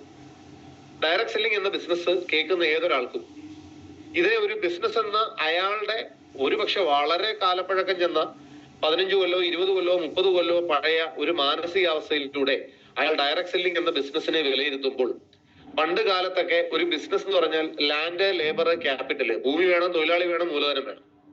വലിയ കടമുറികളും ഫർണിഷ് ചെയ്ത കടമുറികളുടെ ലൈറ്റ് വിധാനങ്ങൾ, മറ്റ് കൊടി തോരണങ്ങൾ, സംവിധാനങ്ങളൊക്കെ വെച്ച്, കോടികളുടെ ലക്ഷങ്ങളുടെ സ്റ്റോക്ക് വെച്ച് 50-100 സ്റ്റാഫുകളെ വെച്ച് വലിയ പരസ്യം ചെയ്ത് പഞ്ചായത്ത് മുനിസിപ്പൽ ലൈസൻസുകളൊക്കെ ആവശ്യമുള്ളതൊക്കെ എടുത്ത്, ഫുഡ് സേഫ്റ്റി ആണെങ്കിൽ അതിന്റെ ലൈസൻസ് ഒക്കെ എടുത്ത് വലിയ കോടികൾ മുടക്കി കച്ചവട സ്ഥാപനങ്ങൾ നടത്തുന്ന ആളുകൾ മാത്രമേ വലിയ ബിസിനസ്സുകാരായി ഉള്ളൂ എന്ന ഒരു പഴഞ്ചൻ ധാരണ ഇന്നും വെച്ച് പുലർത്തുന്ന ധാരാളം ആളുകളെ നമ്മുടെ സമൂഹത്തിൽ കാണാൻ പറ്റും.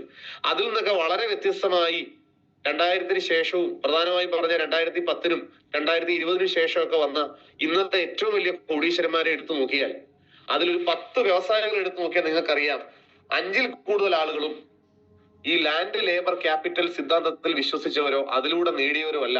പകരം ട്രേഡ് വിത്ത് ടെക്നോളജി, ഇന്നത്തെ കാലഘട്ടത്തിന്റെ വ്യവസായവും ഇന്നത്തെ കാലഘട്ടത്തിന്റെ ആവശ്യവും ഉപയോഗിച്ച് വളർന്ന ആൾക്കാരാണെന്ന് മനസ്സിലാക്കാം. അത് നിങ്ങൾ ഫേസ്ബുക്കുകാരെ നോക്കിയാലും, യൂബറുകാരെ നോക്കിയാലും, ഓലക്കാരെ നോക്കിയാലും, ബാക്കി ഏത് സോഷ്യൽ മീഡിയ, ഇപ്പൊ സ്വിഗ്ഗി ഉണ്ട്, സൊമാറ്റോ ഉണ്ട്, അങ്ങനെ ഏത് ബിസിനസ്സുകാരെ നിങ്ങൾ നോക്കിയാലും കാണാം ഇവരൊന്നും ലക്ഷങ്ങൾ പോലും ഇൻവെസ്റ്റ് ചെയ്യാതെ തങ്ങളുടെ പ്രസ്ഥാനം തുടങ്ങിയ ആൾക്കാരാണ്.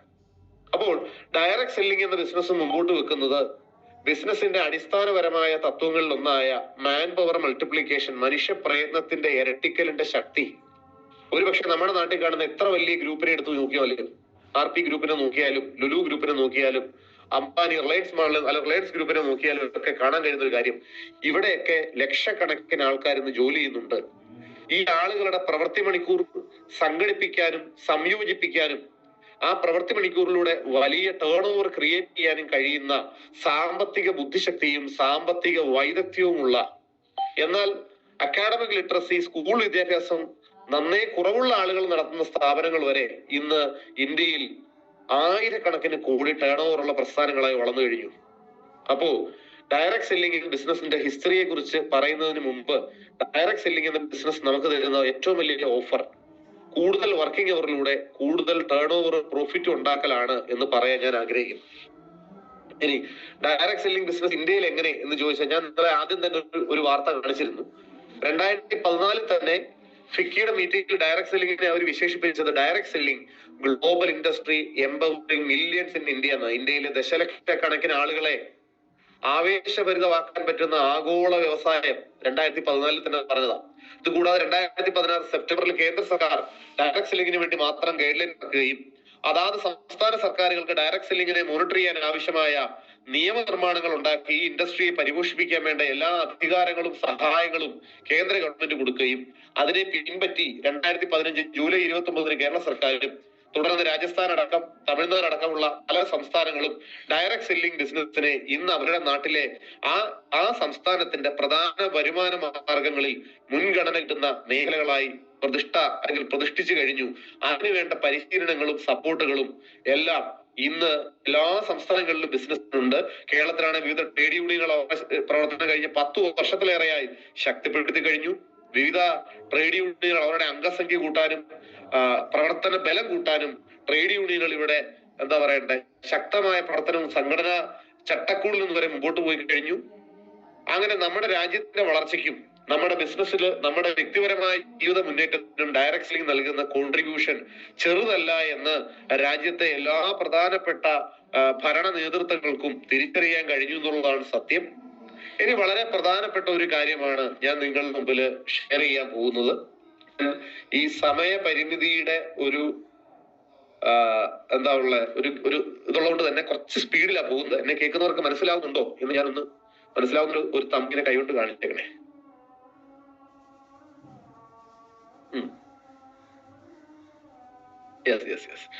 ഈ ഡിജിറ്റൽ മീറ്റിംഗിന്റെ ഏറ്റവും വലിയ കുഴപ്പമെന്ന് പറഞ്ഞാൽ ഒരു ഹോൾ മീറ്റിംഗിൽ കിട്ടുന്ന സമയ സ്വാതന്ത്ര്യം നമുക്ക് കിട്ടത്തില്ല. വളരെ വേഗത്തിൽ ഇത് മനസ്സിലാകാത്ത ഒരാളുടെ മുഖത്ത് നോക്കി ഒന്നുകൂടെ പറയൂ എന്ന് അയാൾക്ക് ഒന്ന് മിണ്ടാനോ ഉരിയാടാനോ ഒരു ഗ്യാപ്പ് പോലും കൊടുക്കാതാണ് ഈ ഡിജിറ്റൽ മീറ്റിംഗ് ഓൺലൈൻ മീറ്റിംഗ് പോകുന്നത്. അതുകൊണ്ട് തന്നെ ഞാൻ ജസ്റ്റ് ഒരു സ്റ്റോപ്പ് നിങ്ങൾക്ക് ഇട്ട് നിങ്ങളുടെ ഒരു ടെമ്പറേച്ചർ ഒന്ന് നോക്കിയതാണ്. ഓക്കെ, അപ്പൊ ഞാൻ അത് കണ്ടിന്യൂ ചെയ്യാം. അപ്പൊ ഡയറക്ട് സെല്ലിംഗ് ബിസിനസ് ഏതൊരാളും മുമ്പോട്ട് പോകുന്ന സമയത്ത് അയാളെ സംബന്ധിച്ച്, അതായത് ഞാൻ 2014 ഡയറക്ട് സെല്ലിംഗ് മൈലേജ് സ്റ്റീൽ കമ്പനിയിൽ വന്നു. അതിനു മുമ്പ് തന്നെ ഒരു സത്യം ഞാൻ മനസ്സിലാക്കിയതിന് ശേഷമാണ് ഈ ബിസിനസ് എന്റെ കരിയർ ആക്കാം എന്ന് ഞാൻ തീരുമാനിച്ചത്.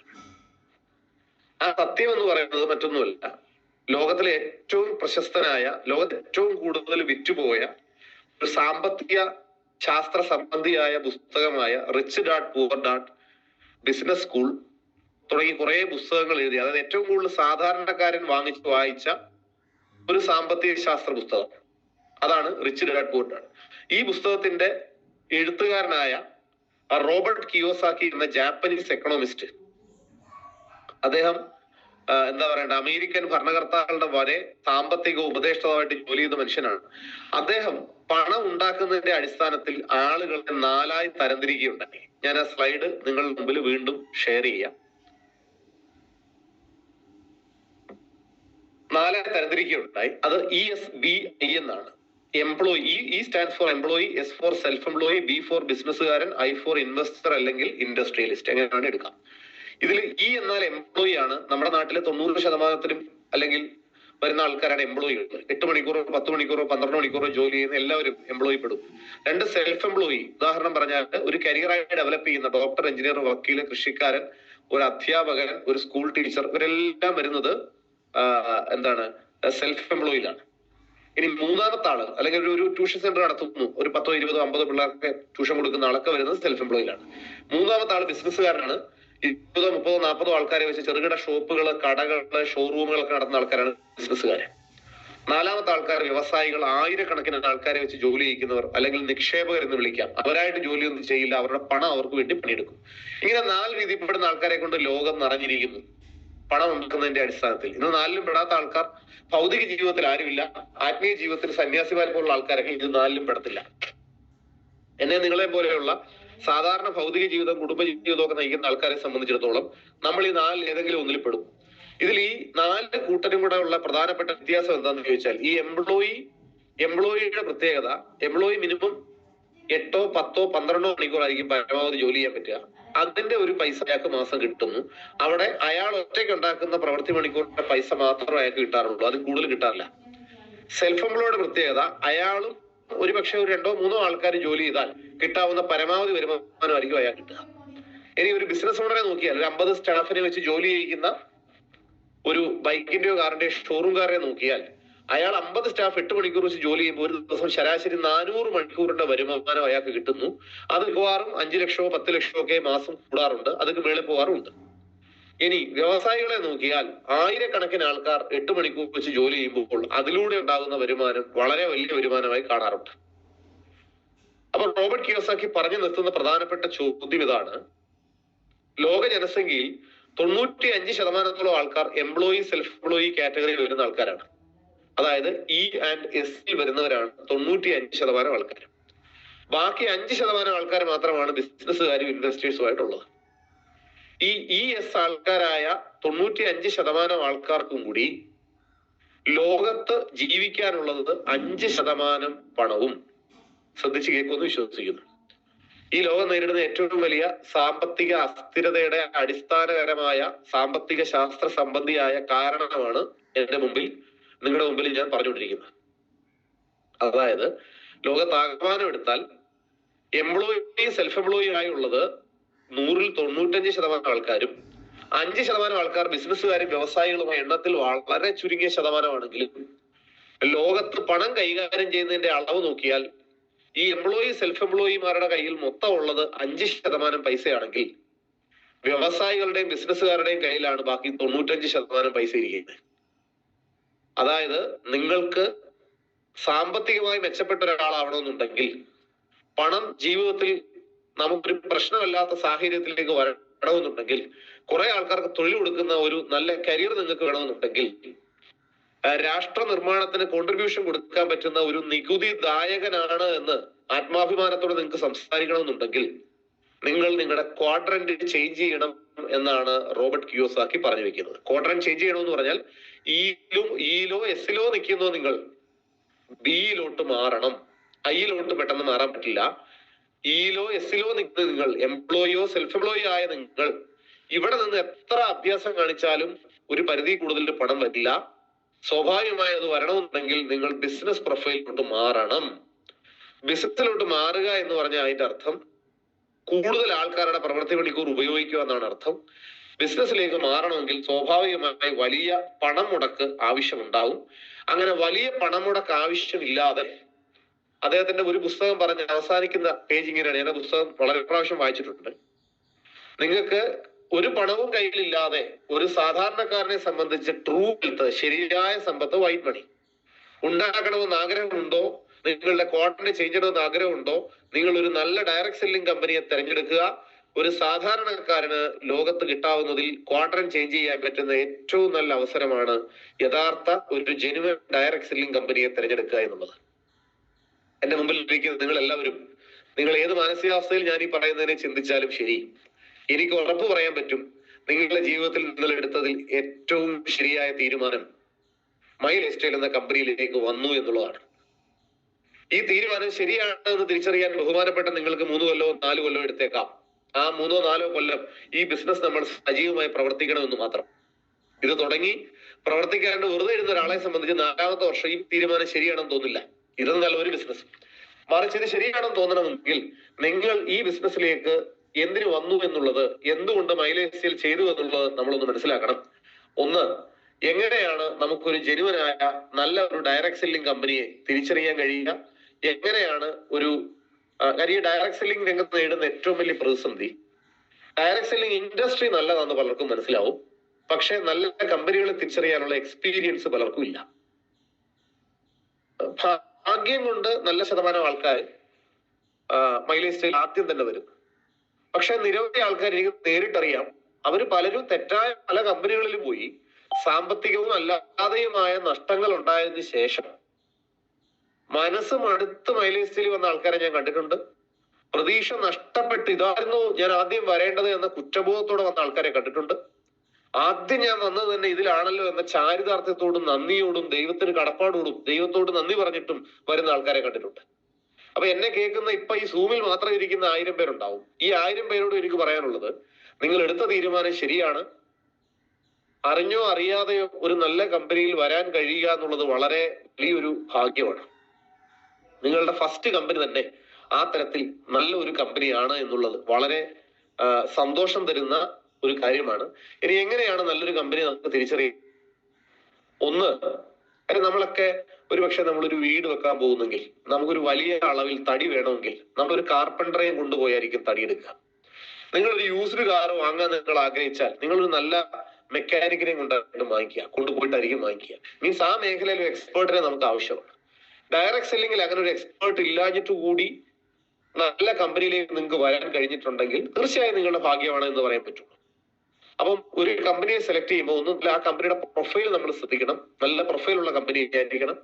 2, അവരുടെ പ്രോഡക്റ്റ് ഒരു ഓപ്പർച്യൂണിറ്റിയുടെ സഹായം ഇല്ലാതെ തന്നെ പ്രോഡക്റ്റിന്റെ ഗുണനിലവാരം വെച്ച് വിറ്റഴിക്കാൻ, വീണ്ടും വാങ്ങി ഉപയോഗിക്കാൻ ആൾക്കാരെ പ്രേരിപ്പിക്കുന്നതുമാകണം. 3, ആ കമ്പനിയുടെ വരുമാനം തരാൻ പറ്റുന്ന കോമ്പൻസേഷൻ പ്ലാൻ പ്രവർത്തിക്കുന്ന ആളുകൾക്ക് അവരുടെ പ്രവൃത്തിയുടെ അടിസ്ഥാനത്തിൽ നല്ല വരുമാനം കൊടുക്കാൻ പറ്റുന്നതായിരിക്കണം. 4, അവരുടെ ബിസിനസ് എഡ്യൂക്കേഷൻ പ്രോപ്പർ ആയിരിക്കണം. പുതുതായി കടന്നു വരുന്ന ഒരു വ്യക്തിയെ എന്താണ് ഈ ബിസിനസ്സിൽ വിജയിക്കാൻ ചെയ്യേണ്ടതെന്ന് കൃത്യമായി പറഞ്ഞു കൊടുക്കാൻ ഒരു സിസ്റ്റം ഉണ്ടാവണം. 6, ആ കമ്പനിയുടെ മൊത്തത്തിലുള്ള മാർക്കറ്റിംഗ് സിസ്റ്റം പ്രോപ്പർ ആയിരിക്കണം, അല്ലെങ്കിൽ പക്കയായിരിക്കണം. 5. ഇങ്ങനെ 5 പോയിന്റുകളും ഒരുപോലെ വരുന്ന, അതായത് നമ്മുടെ പ്രൊഫൈൽ ഓഫ് ദ കമ്പനി എളുപ്പത്തിൽ പറഞ്ഞാല് 2013 ഡൽഹിയിൽ സ്റ്റാർട്ട് ചെയ്ത ഈ കമ്പനി ഇന്ന് ഇന്ത്യയിലെ എല്ലാ സംസ്ഥാനങ്ങളിലും ഔട്ട്ലെറ്റുകളും ഫ്രാഞ്ചൈസികളുമായി 10,000-ത്തിനടുത്ത് ഔട്ട്ലെറ്റുകളുള്ള കമ്പനിയായിട്ട് വളർന്നു. എല്ലാ ജില്ലകളിലും ഒരു രൂപ പോലും കൊടുക്കാണ്ട് നടത്താൻ പറ്റുന്ന മീറ്റിംഗ് സെന്ററുകളുണ്ട്. ഈ ബിസിനസ് കേൾപ്പിക്കാൻ ഒരാളെ കൃത്യമായി പരിശീലനം ഓൺലൈനിലും ഓഫ്ലൈനിലും കൊടുക്കുന്നു. 2, നമ്മുടെ പ്രോഡക്റ്റുകൾ ആയുഷ് പ്രീമിയം സർട്ടിഫൈഡ് ആയിട്ടുള്ള പ്രോഡക്റ്റുകൾ അടക്കം 100-ലേറെ പ്രോഡക്റ്റുകൾ 2-3 വർഷം എക്സ്പയറി ഉള്ള ഉന്നത ഗുണനിലവാരമുള്ള ഉൽപ്പന്നങ്ങൾ നമ്മൾ വിൽക്കുന്നത്. നല്ല പ്രോഫിറ്റ് നമുക്ക് റീറ്റെയിൽ പ്രോഫിറ്റ് ആയിട്ട് കിട്ടുന്നുണ്ട്. 3, ബെസ്റ്റ് കോമ്പൻസേഷൻ പ്ലാൻ ആണ്. ഏറ്റവും മിനിമം ഇൻകം 450 രൂപ മുതൽ 2,10,000 വരെ വരുമാനം ഉണ്ടാക്കാൻ പറ്റുന്ന കോമ്പൻസേഷൻ പ്ലാൻ. ബിസിനസ് എഡ്യൂക്കേഷന് വേണ്ടി മാത്രം ഹാർവസ്റ്റ് സക്സസ് അക്കാഡമി അടക്കമുള്ള എഡ്യൂക്കേഷൻ പ്ലാറ്റ്ഫോമുകൾ നമുക്കുണ്ട്. 5, ശക്തമായ മാർക്കറ്റിംഗ് സിസ്റ്റം. എല്ലാ പ്രധാനപ്പെട്ട സ്റ്റേറ്റുകളിലും റീജിയണൽ ഓഫീസ്, റീജിയണൽ മാനേജർമാരുടെ മേലിൽ ബിസിനസ് ഡെവലപ്പ് ചെയ്യാൻ ആവശ്യമായ ശക്തമായ മാർക്കറ്റിംഗ് ടീമും. അങ്ങനെ എല്ലാം കൊണ്ടും നമ്മൾ എടുത്തതിൽ ഏറ്റവും നല്ല തീരുമാനമാണ് ഈ ബിസിനസ് തുടങ്ങുക എന്നുള്ളത്. ഇനി നമ്മുടെ കമ്പനിയെ കുറിച്ച് വളരെ ചുരുക്കി എന്ന് പറഞ്ഞാൽ, നമ്മുടെ കമ്പനി ഡൽഹി ആസ്ഥാനമായി സ്റ്റാർട്ട് ചെയ്തു. മിക്കവാറും എല്ലാ സ്ഥലങ്ങളിലും കമ്പനിക്ക് റീജിയണൽ ഓഫീസുകളായി. മുംബൈ, കൊൽക്കത്ത, ആസാം, കൊച്ചി ഒക്കെ നമുക്ക് റീജിയണൽ ഓഫീസുകളായി. 2013 ഓഗസ്റ്റ് 14 നമ്മൾ ഡൽഹി ആസ്ഥാനമായി സ്റ്റാർട്ട് ചെയ്തു. ഇപ്പൊ ഏതാണ്ട് 700-ലേറെ, 600 എന്നുള്ളത് എനിക്ക് തോന്നുന്നു പഴയ കണക്കാൻ തോന്നുന്നു, 700-800 ഫ്രാഞ്ചൈസികൾ നമുക്ക് എല്ലായിടത്തും ആയി കഴിഞ്ഞു. ISO 9000-2008 സർട്ടിഫൈഡ് കമ്പനിയാണ്. ഫിക്കിയിൽ മെമ്പറാണ്, FDSA മെമ്പറാണ്. സ്കിൽ ഇന്ത്യയുമായി ബന്ധപ്പെട്ട് 10,000-ലേറെ ആൾക്കാർക്ക് skill India certified individual sales person എന്ന പേരിൽ, ISP എന്ന പേരിൽ ഒരു എക്സാമിനേഷൻ അടക്കം നടത്തി അതിന്റെ സർട്ടിഫിക്കറ്റ് കൊടുത്ത കമ്പനിയാണ്. ഇന്ത്യയിൽ ഏറ്റവും നല്ല ഹെൽത്ത് കെയർ ബ്രാൻഡുള്ള അവാർഡ് 2019, 2022 ഒക്കെ വാങ്ങി ടൈംസ് ഓഫ് ഇന്ത്യയുടെ അവാർഡ് വാങ്ങിയ company. On research and development, അതുപോലെ തന്നെ അവിടെ എഡ്യൂക്കേഷൻ സിസ്റ്റം ഉണ്ട്. ആയുഷ് പ്രീമിയം പ്രൊഡക്റ്റുകൾ 22, ഇപ്പൊ 23, 24 പ്രൊഡക്റ്റുകൾ ആയുഷ് പ്രീമിയം ആയി. ഈ രംഗത്ത് പ്രവർത്തിക്കുന്ന ഇന്ത്യയിൽ ഏറ്റവും വലിയ കമ്പനി എന്ന നിലയ്ക്ക് മൈലേജ് സ്റ്റൈൽ വളർന്നു കഴിഞ്ഞു. ഇന്റർനാഷണൽ ഓപ്പറേഷൻ നമ്മൾ വളരെ അടുത്ത് തന്നെ, ഒരുപക്ഷെ കോവിഡ് വന്നില്ലായിരുന്നെങ്കിൽ നമ്മളിപ്പോ ഇന്റർനാഷണൽ ഓപ്പറേഷൻ സ്റ്റാർട്ട് ചെയ്താണ്. ഇനി പ്രധാനമായും 4-5 ബ്രാൻഡുകൾ നമുക്കുണ്ട്. അതിൽ ഏറ്റവും കൂടുതൽ നമ്മുടെ പൈലറ്റ് ബ്രാൻഡ് എന്ന് പറയുന്നത് എലമെന്റ്സ് വെൽനസ് ആണ്. അത് കൂടാണ്ട് on and on, Aahaar, MI home, new star, Indiagro എന്ന ബ്രാൻഡിൽ 100-ലേറെ ഉൽപ്പന്നങ്ങൾ നമ്മൾ വിറ്റഴിക്കുന്നു. നമ്മുടെ സയന്റിസ്റ്റുകൾ ഡോക്ടർ DB അനന്തനാരായണ, ഇന്ന് ഇന്ത്യയിൽ ജീവിച്ചിരിക്കുന്ന ഏറ്റവും പ്രതിഭാധനനായ, കഴിവ് തെളിയിച്ച, 10 വർഷത്തിലേറെ ഡാബറിലും ഹിന്ദുസ്ഥാൻ ലിവറിലും ഒക്കെ അവരുടെ ഗവേഷണ വിഭാഗം തലവനായിട്ട് ജോലി ചെയ്ത വ്യക്തി, കേന്ദ്ര ആയുഷ് കൗൺസിൽ വരെ അംഗമായിരുന്ന വ്യക്തി, ധാരാളം പുസ്തകങ്ങള് ആയുർവേദത്തെ സംബന്ധിച്ചും എഴുതി കഴിഞ്ഞ് പ്രസിദ്ധീകരിച്ച വ്യക്തി. അപ്പൊ ഈ രംഗത്ത് ഒരു അവസാന വാക്ക് എന്ന് ആയുർവേദ രംഗത്തുള്ളവരും അതുപോലെ തന്നെ സയന്റിസ്റ്റുകളൊക്കെ തന്നെ വിശേഷിപ്പിക്കുന്ന ഒരു വലിയ പ്രതിഭാതനാണ് 2015 തൊട്ട് നമ്മുടെ ഗവേഷണത്തിന് ചുക്കാൻ പിടിക്കുന്നത് എന്നുള്ളത് നമുക്ക് തന്നെ അഭിമാനം തരുന്ന കാര്യമാണ്. അതുകൂടാതെ നമ്മുടെ പേഴ്സണൽ കെയർ പ്രൊഡക്റ്റുകൾക്ക് KC ഗവൺമെന്റ് എന്ന് പറഞ്ഞ 10-15 വർഷത്തിലേറെ ഹിന്ദുസ്ഥാൻ യൂണിലിവറിന്റെ R&D ഹെഡായിട്ട് വർക്ക് ചെയ്ത ആള് അദ്ദേഹമാണ് ഡോക്ടർ KC ഗവൺമെന്റ്. പിന്നെ നമ്മുടെ chief consultant KK Rajesh sir. ഇങ്ങനെ ഇവരടങ്ങുന്ന ഒരു വലിയ നിര നമ്മളെ സംബന്ധിച്ച് നയിക്കാനുണ്ട്. ഇവരുടെ എക്സ്പീരിയൻസ് ആണ് നമ്മുടെ അസറ്റ് എന്നുള്ളതാണ് ഏറ്റവും വലിയ കാര്യം. ഞാൻ പറയും, ലോകത്തെ ഏറ്റവും വലിയ സമ്പാദ്യം അസറ്റ് എന്ന് പറയുന്ന എക്സ്പീരിയൻസ് ആണെന്ന് പറയും. ആ നിലയ്ക്ക് ഇവരുടെ എക്സ്പീരിയൻസ് നമ്മുടെ കുടുംബങ്ങളുടെ സാമ്പത്തിക ഭദ്രത വർദ്ധിപ്പിക്കാൻ കൂടി നമുക്ക് ഉപയോഗിക്കാൻ പറ്റുന്നു എന്നുള്ളത് തന്നെയാണ് ഇവിടുത്തെ ഏറ്റവും വലിയ വിജയം. ഇനി ഇത് കൂടാതെ എന്തൊക്കെയാണ് നമുക്ക് ഈ ബിസിനസ്സുമായി ബന്ധപ്പെട്ട് ഇവിടെ ചെയ്യേണ്ടത്, മീൻസ് ഇതിന്റെ ആക്ടിവിറ്റികൾ എന്തൊക്കെയാണ്? ആക്ടിവിറ്റികൾ, അതായത് ഇത് ഇപ്പൊ നമ്മൾ ഡയറക്ട് സെല്ലിംഗ് എന്താന്ന് പഠിച്ചു, മൈലേജ് കമ്പനി എന്താന്ന് പഠിച്ചു, എന്തുകൊണ്ട് മൈലേജ് ചെയ്യണമെന്ന് പഠിച്ചു, ഈ കമ്പനിയുടെ പ്രത്യേകത എന്തൊക്കെയാന്ന് പഠിച്ചു, നമ്മുടെ പ്രോഡക്റ്റ് കാറ്റഗറി പഠിച്ചു, R&D ആരൊക്കെയാന്നുള്ളത് പഠിച്ചു. ഇനി എന്താണ് ഈ ബിസിനസ്സിലൂടെ നമ്മൾ ചെയ്യേണ്ടത്? നമ്മളെ ഒരു ഡിസ്ട്രിബ്യൂട്ടറായി അപ്പോയിന്റ് ചെയ്തത് വഴി ഈ കമ്പനി എന്താണ് ഉദ്ദേശിക്കുന്നത് എന്നുള്ളതാണ് ഞാൻ പറയുന്നത്. സ്വാഭാവികമായും ഡിസ്ട്രിബ്യൂട്ടർ എന്ന വാക്കിന്റെ മലയാള അർത്ഥം വിതരണക്കാരൻ എന്നാണ്. സാധാരണ നമ്മൾ എടുക്കുന്ന പല ഡിസ്ട്രിബ്യൂഷനുകൾക്ക് ഒരു ഏരിയ ഉണ്ടാവും. ഞാൻ 2011 മുതൽ 2013 വരെ കേരളത്തിലെ പ്രധാനപ്പെട്ട ഒരു കമ്പനിയുടെ ഡിസ്ട്രിബ്യൂട്ടർ ആയിരുന്നു, ആലപ്പുഴ ജില്ല ഡിസ്ട്രിബ്യൂട്ടർ. അപ്പം അരൂര് മുതൽ എറണാകുളത്തിനും ആലപ്പുഴയ്ക്കും ബോർഡർ ആയിട്ടുള്ള അരൂര് മുതൽ കായംകുളത്തിനപ്പുറത്ത് കൊല്ലത്തിന്റെ ബോർഡറായ കൃഷ്ണപുരം വരെയുള്ള എല്ലാ സ്ഥലങ്ങളിലും ആ കമ്പനിയുടെ ഉൽപ്പന്നങ്ങൾ വിതരണം ചെയ്തുകൊണ്ടിരുന്ന പണിയാണ് എന്റേത്. അപ്പോ ശരാശരി ഒരു 8 ലക്ഷം 10 ലക്ഷം രൂപയുടെ വരെ ഉൽപ്പന്നം ഒരു മാസം വിൽക്കുകയും അതിന്റെ 7% എനിക്ക് പ്രോഫിറ്റ് കിട്ടിയിരുന്നത്. അത് സൂക്ഷിക്കാൻ വേണ്ട ഗോഡൌൺ, ആ ഉൽപ്പന്നങ്ങൾ കൊണ്ടു നടക്കാൻ വേണ്ടിയിരുന്ന വണ്ടികൾ, അവിടെ ജോലി ചെയ്യാൻ വേണ്ടിയിരുന്ന സ്റ്റാഫ് ഒക്കെ ഞാൻ പണം കൊടുത്ത് വെക്കുകയും അവർക്ക് ശമ്പളം കൊടുത്ത് ഞാൻ നിർത്തുകയും അതിന് ശതമാനം എനിക്ക് 7% കമ്മീഷൻ കിട്ടുകയും ചെയ്തിരുന്നു. പക്ഷെ ആ ബിസിനസ് ക്ലോസ് ചെയ്യേണ്ടി വന്നു എന്നുള്ളത് ഞാൻ ആമുഖത്തിൽ പറഞ്ഞിരുന്നു. എന്നാൽ ഡയറക്ട് സെല്ലിംഗ് ബിസിനസിന്റെ പ്രത്യേകത യാതൊരു ഇൻവെസ്റ്റ്മെന്റും ഇല്ലാതെ ചെയ്യാൻ പറ്റുന്ന ബിസിനസ് ആണെന്നുള്ളതാണ് ഇന്നത്തെ ഏറ്റവും വലിയ പ്രത്യേകത. എന്തൊക്കെയാണ് നമ്മുടെ ആക്ടിവിറ്റി? ഇവിടെ തൊട്ട് അങ്ങോട്ട് ഞാൻ പറയുന്ന കാര്യങ്ങൾ നിങ്ങൾ ഫീൽഡിൽ പ്രവർത്തിക്കേണ്ടതാണ് എന്ന് അഭ്യർത്ഥിക്കുന്നു. കാര്യം മാർക്കറ്റിംഗ് ക്ലാസ്സുകളിൽ നിന്ന് പഠിക്കാൻ പറ്റില്ല. മാർക്കറ്റിംഗ് തെരുവിൽ നിന്ന് പഠിക്കുന്നതാണ് നല്ലതെന്നാണ് ഞാൻ മനസ്സിലാക്കിയിട്ടുള്ളത്. അതായത് പലർക്കും ഈ മാർക്കറ്റിംഗ് അല്ലെങ്കിൽ സെയിൽസ് എന്ന് പറയുന്നത് ഇച്ചിരി പാടുള്ള പണിയായിട്ടാണ് തോന്നുന്നത്. ഒരു സത്യം നിങ്ങൾ എല്ലാവരും മനസ്സിലാക്കണം. ലോകത്ത് ഏറ്റവും കൂടുതൽ ലാഭം ഉണ്ടാക്കുന്ന ആൾക്കാർ മുഴുവൻ സെയിൽസുമായി ബന്ധപ്പെട്ട് നിൽക്കുന്നവരാണെന്ന് മനസ്സിലാക്കുക. ഒരിക്കലും ഒരു നല്ല ഉദ്യോഗസ്ഥൻ വലിയ കോടീശ്വരനായ ചരിത്രമൊന്നുമില്ല. ഒരിടത്തും 8, 10, 12 മണിക്കൂർ ജോലി ചെയ്യുന്ന കാരണം കൊണ്ട് ഒരു വ്യക്തിയും സാമ്പത്തികമായി ഒരു പരിധിക്ക് അപ്പുറത്തേക്ക് എടുത്ത് ഉയർത്തപ്പെട്ടിട്ടില്ല. എന്നാൽ യാതൊരു ബാക്കപ്പും ഇല്ലാതെ, യാതൊരു സ്കൂൾ വിദ്യാഭ്യാസം പോലും ഇല്ലാത്ത പലരും വലിയ വ്യവസായികളും കോടീശ്വരന്മാരും ആയതിന്റെ പിന്നിൽ സെയിൽസ് എന്ന ഡിവൈൻ പ്രൊഫഷൻ, ദൈവികമായ കലയുണ്ട് എന്നത് വളരെ വലിയൊരു സത്യമാണ്. എന്നെ കേൾക്കുന്ന നിങ്ങളോട് എനിക്ക് പറയാനുള്ളത്, ഇവിടെ ആക്ടിവിറ്റി എന്താണെന്നുള്ളത് നിങ്ങൾ ഒന്ന് മനസ്സിലാക്കുക. അത് എങ്ങനെ ചെയ്യണമെന്നുള്ളതടക്കം ഈ പരിമിതമായ സമയത്തിനുള്ളിൽ ഞാൻ നിങ്ങളോട് ഷെയർ ചെയ്യാം. അത് ശ്രദ്ധയോടെ കേൾക്കുമെന്ന് മനസ്സിലാക്കുന്നു. സാധാരണ മീറ്റിങ്ങുകളിലൊക്കെ നമ്മൾ കുറെ കഥകളൊക്കെ പറഞ്ഞിട്ടാണ് ഇത് പറയാറുള്ളത്. ഓൺലൈൻ മീറ്റിംഗ് ആയതുകൊണ്ട് തന്നെ ഒരു 1 hour കൂടുതലൊന്നും ഇത് ശ്രദ്ധയോടെ കേൾക്കാൻ കഴിയുന്ന മാനസികാവസ്ഥയിലുള്ളവരല്ല. അതുകൊണ്ട് ഒരുപക്ഷെ നിങ്ങളെ രസിപ്പിക്കാൻ ശ്രമിക്കുന്ന തക്കവണ്ണമുള്ള കഥകൾ പറയാൻ ഞാൻ ശ്രമിക്കുന്നില്ല. പകരം അല്പം ബോറിംഗ് ആണെങ്കിലും ഡയറക്ട്ലി നമുക്ക് ആക്ടിവിറ്റിയിലോട്ട് തന്നെ കടക്കാം. എന്തൊക്കെയാണ് ആക്ടിവിറ്റി എന്ന് ചോദിച്ചാൽ, ഒന്നാമത്തെ ആക്ടിവിറ്റി, ഈ ബിസിനസ് നമ്മളെ ഈ കമ്പനിയുടെ ഡിസ്ട്രിബ്യൂട്ടർ ആക്കി അപ്പോയിന്റ് ചെയ്തു. നമ്മൾ സ്വയം നിയമിതനായി കമ്പനിയുടെ വെബ്സൈറ്റിൽ കയറി നമ്മുടെ അപ്ലൈന്റെ സഹായത്തോടെ ID രജിസ്റ്റർ ചെയ്തു. ഒരു 10 ഡിജിറ്റ് നമ്പർ നമുക്ക് കിട്ടി. നമ്മളെ ഡിസ്ട്രിബ്യൂട്ടർ എന്ന് വിളിക്കും. നമുക്ക് കിട്ടിയ ID നമ്പറിനെ യൂണീക്ക് ID എന്ന് വിളിക്കും. കമ്പനിയിൽ നിന്ന് പ്രൊഡക്റ്റ് വാങ്ങാനായിട്ട് ഒരു പക്ഷേ 100-ലേറെ പ്രൊഡക്റ്റുള്ള നമുക്ക് ആവശ്യമുള്ള 10-15 പ്രൊഡക്റ്റുകൾ 15,000-നോ 25,000-നോ 30,000-നോ വാങ്ങിക്കൊണ്ട് നമുക്ക് ബിസിനസ്സിലേക്ക് വരാം. ഡയറക്ട് സെല്ലിംഗ് ബിസിനസിന്റെ അമേരിക്ക അടക്കമുള്ള വികസിത രാജ്യങ്ങളുടെ മറ്റൊരു പേര് കമ്മ്യൂണിറ്റി കൊമേഴ്സ് എന്നാണ്. കമ്മ്യൂണിറ്റി കൊമേഴ്സ് എന്ന് പറഞ്ഞാൽ, ഞാൻ ജസ്റ്റ് ഈ സ്ലൈഡ് ഒന്ന് ഓഫ് ചെയ്യാണ്, കാര്യം ഇത് പറയാൻ.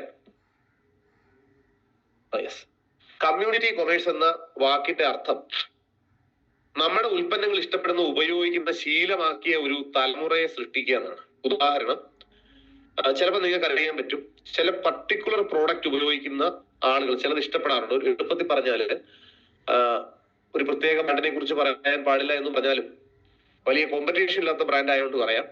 നമ്മുടെയൊക്കെ നാട്ടിൽ പണ്ട് കാലത്ത് ഉജാല എന്നൊരു പ്രോഡക്റ്റ്, പണ്ട് കാലത്തിൽ ഇപ്പോഴേ ഉണ്ട്, പണ്ട് തൊട്ടേ ഉള്ളൊരു പ്രോഡക്റ്റ് ആണ് ഉജാല.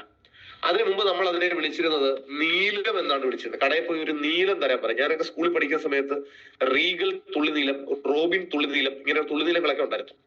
പിന്നീട് ആ സ്ഥാനത്തേക്ക് ജ്യോതി ലാബോറട്ടറീസുകാർ ഉജാലയുമായി കടന്നു വന്നു. അങ്ങനെ ഉജാല വന്നോടുകൂടി ഈ നീലം എന്ന സാധനം പോലും നമ്മൾ മറന്നു. അതിന് പകരം നമ്മൾ ആ ബ്രാൻഡ് നെയിമായ ഉജാല പറയാൻ തുടങ്ങി. അതായത് നീലത്തിന്റെ സ്ഥാനത്തോട്ട് ഉജാല ഉപയോഗിക്കുന്ന ഒരു കമ്മ്യൂണിറ്റി ഡെവലപ്പ് ചെയ്യാൻ തുടങ്ങി. നീലം എന്ന മനസ്സിൽ ഉജാല മാത്രം തെളിയുന്ന ഒരു വിഭാഗമായി നമ്മുടെ നാട്ടിലെ വലിയ വിഭാഗം ആളുകളെ മാറ്റിയെടുക്കാൻ ആ കമ്പനിക്ക് പറ്റി, ആ പ്രോഡക്റ്റിന് പറ്റി. നമ്മൾ ഒരിക്കലും ഒരു മെഡിക്കൽ സ്റ്റോറിൽ പോയി ഇപ്പൊ പറയാറില്ല എന്ത് ഒരു അണുനാശിനി തരൂ എന്ന് പറയാറില്ല. പകരം നമ്മളൊരു ഡെറ്റോൾ എന്നാ പറയുക. ഡെറ്റോളിനെ കൂടാതെ ഇഷ്ടംപോലെ അണുനാശിനികൾ പണ്ട് മാർക്കറ്റിലുണ്ട്, ഇപ്പോഴും ഉണ്ട്. പക്ഷെ നമ്മൾ പ്രചാരത്തിൽ ശീലിക്കുകയും ചെയ്തത് ഡെറ്റോൾ ആണ് എന്നുള്ളതാണ് സത്യം. ഇതേപോലെ എന്തെങ്കിലും ഒരു ഉൽപ്പന്നം മാത്രം ഉപയോഗിക്കുന്ന ആൾക്കാരുടെ ഒരു കമ്മ്യൂണിറ്റി വളരുമ്പോൾ ഓട്ടോമാറ്റിക്കലി നീലത്തെ കുറിച്ച് ആലോചിക്കുമ്പോൾ ഉജാല തെളിയുന്നത് പോലെ, അണുനാശിനിയെ കുറിച്ച് ആലോചിക്കുമ്പോൾ ഡെറ്റോൾ തെളിയുന്നത് പോലെ, പേസ്റ്റിനെ കുറിച്ച് ആലോചിക്കുമ്പോൾ ബഹുമാനരായ നിങ്ങൾ വാങ്ങിയിട്ടുള്ള ഹെർബൽ പേസ്റ്റ് മനസ്സിൽ തെളിയുന്ന, ഷാമ്പൂവിനെ കുറിച്ച് ആലോചിക്കുമ്പോൾ ആന്റി ഡാൻഡ്രഫ് ഷാമ്പൂ മനസ്സിൽ തെളിയുന്ന, ഫേസ് ക്രീമിനെ അല്ലെങ്കിൽ ഫെയർനെസ് ക്രീമിനെ കുറിച്ച് ആലോചിക്കുമ്പോൾ നമ്മളുടെ മൾട്ടി ആക്ഷൻ ഫെയർനെസ് ഫോർമുല മനസ്സിൽ തെളിയുന്ന, ഷാമ്പൂവിനെ കുറിച്ച് ആലോചിച്ചാൽ ആന്റി ഡാൻഡ്രഫ് എന്ന് പറയുന്നത് പോലെ മൈലേജ് സ്റ്റൈൽ കമ്പനിയുടെ പ്രൊഡക്റ്റ് ഉപയോഗിക്കുന്ന അയൽക്കാരെയും ബന്ധുക്കളെയും സൃഷ്ടിക്കുക എന്നുള്ളതാണ് നമ്മുടെ ഒന്നാമത്തെ പണി. അല്ലാതെ പലരും പറഞ്ഞ് പ്രചരിപ്പിച്ചിട്ടുള്ളത് പോലെ നിങ്ങൾ ഈ ബിസിനസ് തുടങ്ങണം, കുറെ പേരെ കൊണ്ടുവരണം, കുറെ പേരുടെ പുറകെ പോകണം, ഇങ്ങനെയൊക്കെയാണ് പണ്ട് ആൾക്കാർ പറഞ്ഞിരുന്നത്. അങ്ങനെയൊന്നുമല്ല ഇവിടെ ചെയ്യേണ്ടത്. ഈ കമ്പനി ഉദ്ദേശിക്കുന്നത് വളരെ സിമ്പിൾ ആയ ആശയം ഇത്രേ ഉള്ളൂ. നിങ്ങളുടെ ചുറ്റുപാട് നിങ്ങൾക്ക് അറിയാവുന്ന ആളുകൾക്കെല്ലാം പർച്ചേസ് ഹാബിറ്റ് മാറ്റുക. പർച്ചേസ് ഹാബിറ്റ് എന്ന് പറഞ്ഞാൽ അവരുടെ ബ്രാൻഡ് ചേഞ്ച് ചെയ്യുക. ആ ബ്രാൻഡ് മാറ്റി നമ്മുടെ പ്രൊഡക്റ്റ് ആക്കിയാൽ ഓട്ടോമാറ്റിക്കലി നമ്മുടെ പ്രൊഡക്റ്റ് ഉപയോഗിക്കുന്ന ആൾക്കാരുടെ എണ്ണം കൂടും. എല്ലാ കമ്പനിക്കും ഉള്ള അതേ ഉദ്ദേശം തന്നെ നമുക്കും. ആ രീതിയിലോട്ട് ബ്രാൻഡ് ചേഞ്ച് ചെയ്യുക എന്നുള്ളതാണ്. അതിനാണ് ഫസ്റ്റ് പോയിന്റ് ആയി റീറ്റെയിലിംഗ് എന്ന വാക്ക് പറയുന്നത്. ഈ ബിസിനസ് തുടങ്ങി എന്നെ ഇപ്പൊ കേൾക്കുന്ന 1000 പേരിൽ 1000 ആൾക്കാരോട് എനിക്ക് അഭ്യർത്ഥിക്കാനുള്ള ഒറ്റ കാര്യം, നിങ്ങൾ നിങ്ങളുടെ റാങ്ക് ദയവ് ചെയ്ത് ആലോചിച്ചുകൊണ്ടിരിക്കണ്ട. ആ റാങ്കിനേക്കാൾ ഉപരി നിങ്ങളുടെ ചുറ്റുപാടുള്ള 10 വീട്ടിലെ ആൾക്കാർ തേക്കുന്ന പേസ്റ്റ്, ഉപയോഗിക്കുന്ന പേസ്റ്റ് ഹെർബൽ ആണോ എന്ന് ചിന്തിക്കുക. ഷാമ്പൂ നമ്മുടേതാണോ എന്ന് ചിന്തിക്കുക. ഹെയർ ഓയിലും ഫേസ് വാഷും ഫെയർനെസ് ക്രീമും ഇവർക്കൊരു വേദന വന്നാൽ നോ വേദന ജെല്ലിനെ കുറിച്ചാണോ ഇവർ ചിന്തിക്കുക. അവരെ അങ്ങനെ ചിന്തിപ്പിക്കാൻ അവരുടെ അയൽവാസിയായ നിങ്ങളാകുന്ന ഡിസ്ട്രിബ്യൂട്ടർക്ക് കഴിഞ്ഞിട്ടുണ്ടോ? ഉണ്ടെങ്കിൽ നിങ്ങൾ ഒരു വിജയിച്ച ഡിസ്ട്രിബ്യൂട്ടറാണ്. ഇല്ല എങ്കിൽ നിങ്ങൾ ഇനിയും മെച്ചപ്പെടേണ്ടിയിരിക്കുന്നു. ഹലോ, പറയേണ്ട ഡയലോഗ് അടക്കം ഇപ്പൊ പറയാം. ഒറ്റ ഡയലോഗ് പറഞ്ഞാൽ മതി എല്ലാവരോടും. ഏത് പ്രൊഡക്റ്റ് റീറ്റെയിൽ ചെയ്യാനും ഞാൻ ഇവിടെ പറയുന്ന ഒറ്റ ഡയലോഗ് പറയണം. ഓക്കെ ആണോ? ഇങ്ങനെ കാണിച്ചാൽ ഡയലോഗ് പറയാം. യെസ്, ചിലരൊക്കെ ഇങ്ങനെ 2 കൈ കാണിച്ചു. പറയൂ സാർ, പറയൂ. അപ്പോ ആ ഡയലോഗ് ഇങ്ങനെയാണ്. എല്ലാവരോടും ഒറ്റ കാര്യം പറഞ്ഞാൽ മതി. ഇപ്പം ഞാൻ, എന്റെ പേര് അരീഷ് എന്നാണ്. എന്റെ സുഹൃത്ത്, എന്റെ അയൽവാസിയായ അജിത്ത് ഉണ്ടെന്ന് കൊടുക്കുക. അജിത്ത് വന്നിട്ട്, അല്ലെങ്കിൽ ഞാൻ വന്ന് അജിത്തിനോട് പറയാണ്, അജിത്തെ, അപ്പൊ ഞങ്ങൾ തൊട്ടടുത്ത വീടാണ്, അല്ലെ ഒരേ വാർഡാണ്. ഞാൻ പറയാണ്, അജിത്തെ, ഇത് എന്റെ കമ്പനി, ഞങ്ങൾ ഒരു ബിസിനസ് തുടങ്ങി അറിയാലോ, എന്റെ കമ്പനി വിൽക്കുന്ന ഒരു പേസ്റ്റ് ആണത്. ഈ മാസത്തേക്ക് അജിത്ത് ഈ പേസ്റ്റ് ഒന്ന് വാങ്ങിക്ക്. ഇഷ്ടമാണെങ്കിൽ ഇഷ്ടപ്പെട്ടാൽ അടുത്ത മാസം വാങ്ങിയാൽ മതി. കഴിഞ്ഞു, പേസ്റ്റിന്റെ കച്ചവടമായി. ഇനി ഇതേ അജിത്തിനോട് നിങ്ങൾക്ക് ഒരു ആന്റി ഡാൻഡ്രഫ് ഷാമ്പു വിൽക്കണമെങ്കിലും ഇതേ ഡയലോഗ് പറയണം. അജിത്തെ, ഇത് എന്റെ കമ്പനി വിൽക്കുന്ന ഒരു ഷാമ്പു ആണ്. ഇഷ്ടപ്പെട്ടാൽ അടുത്ത മാസം വാങ്ങിയാൽ മതി. തൽക്കാലം ഈ മാസത്തേക്കൊന്ന് വാങ്ങും. ഇതേ ഡയലോഗിൽ ആ പ്രൊഡക്റ്റ് മാറ്റി face wash, fairness cream, Novedana gel, Kavach Prash, എന്ത് വേണേ ആക്കാം. ഇത് കേൾക്കുമ്പോൾ ആ കസ്റ്റമർക്ക് ഉണ്ടാവുന്ന മൈൻഡ് സെറ്റ് മനസ്സിലാക്കുന്നവനെയാണ് യഥാർത്ഥ കച്ചവടക്കാരൻ എന്ന് പറയുന്നത്. കേൾക്കുന്നവന്റെ മനസ്സ് ഇത്രേ ഉള്ളൂ, അനീഷ് അടുത്ത മാസവും ഈ പേസ്റ്റ് കൊണ്ട് വരത്തില്ല. എനിക്ക് ഇഷ്ടപ്പെട്ടാൽ വാങ്ങിച്ചാൽ മതിയല്ലോ. ഇഷ്ടപ്പെട്ട പിന്നെ കാശ് കൊടുത്ത് വാങ്ങിയത് കുഴപ്പമില്ല, കടയിൽ നിന്ന് വാങ്ങിക്കുന്നതല്ലേ. അടുത്ത മാസം അനീഷ് ഈ ഷാമ്പു അടിച്ചിപ്പിക്കില്ല. അടുത്ത മാസം കവചപ്രാശമായിട്ട് അനീഷ് വരില്ല. സിമ്പിൾ. നിങ്ങൾക്കും കേൾക്കുന്നവർക്കും വിൽക്കുന്നവർക്കും വാങ്ങുന്നവർക്കും ഒരുപോലെ മനസമാധാനം തരുന്ന ഒരു ചിന്ത. 1 മാസത്തേക്ക് ജസ്റ്റ് ഒന്ന് വാങ്ങി ഉപയോഗിക്കുക. ഇത് പറയാനുള്ള നമ്മുടെ ചങ്കൂറ്റത്തിന്റെ പേരാണ് മൈലേജ് സ്റ്റൈൽ പ്രൊഡക്റ്റിന്റെ പുറത്തുള്ള നമ്മുടെ കോൺഫിഡൻസ്.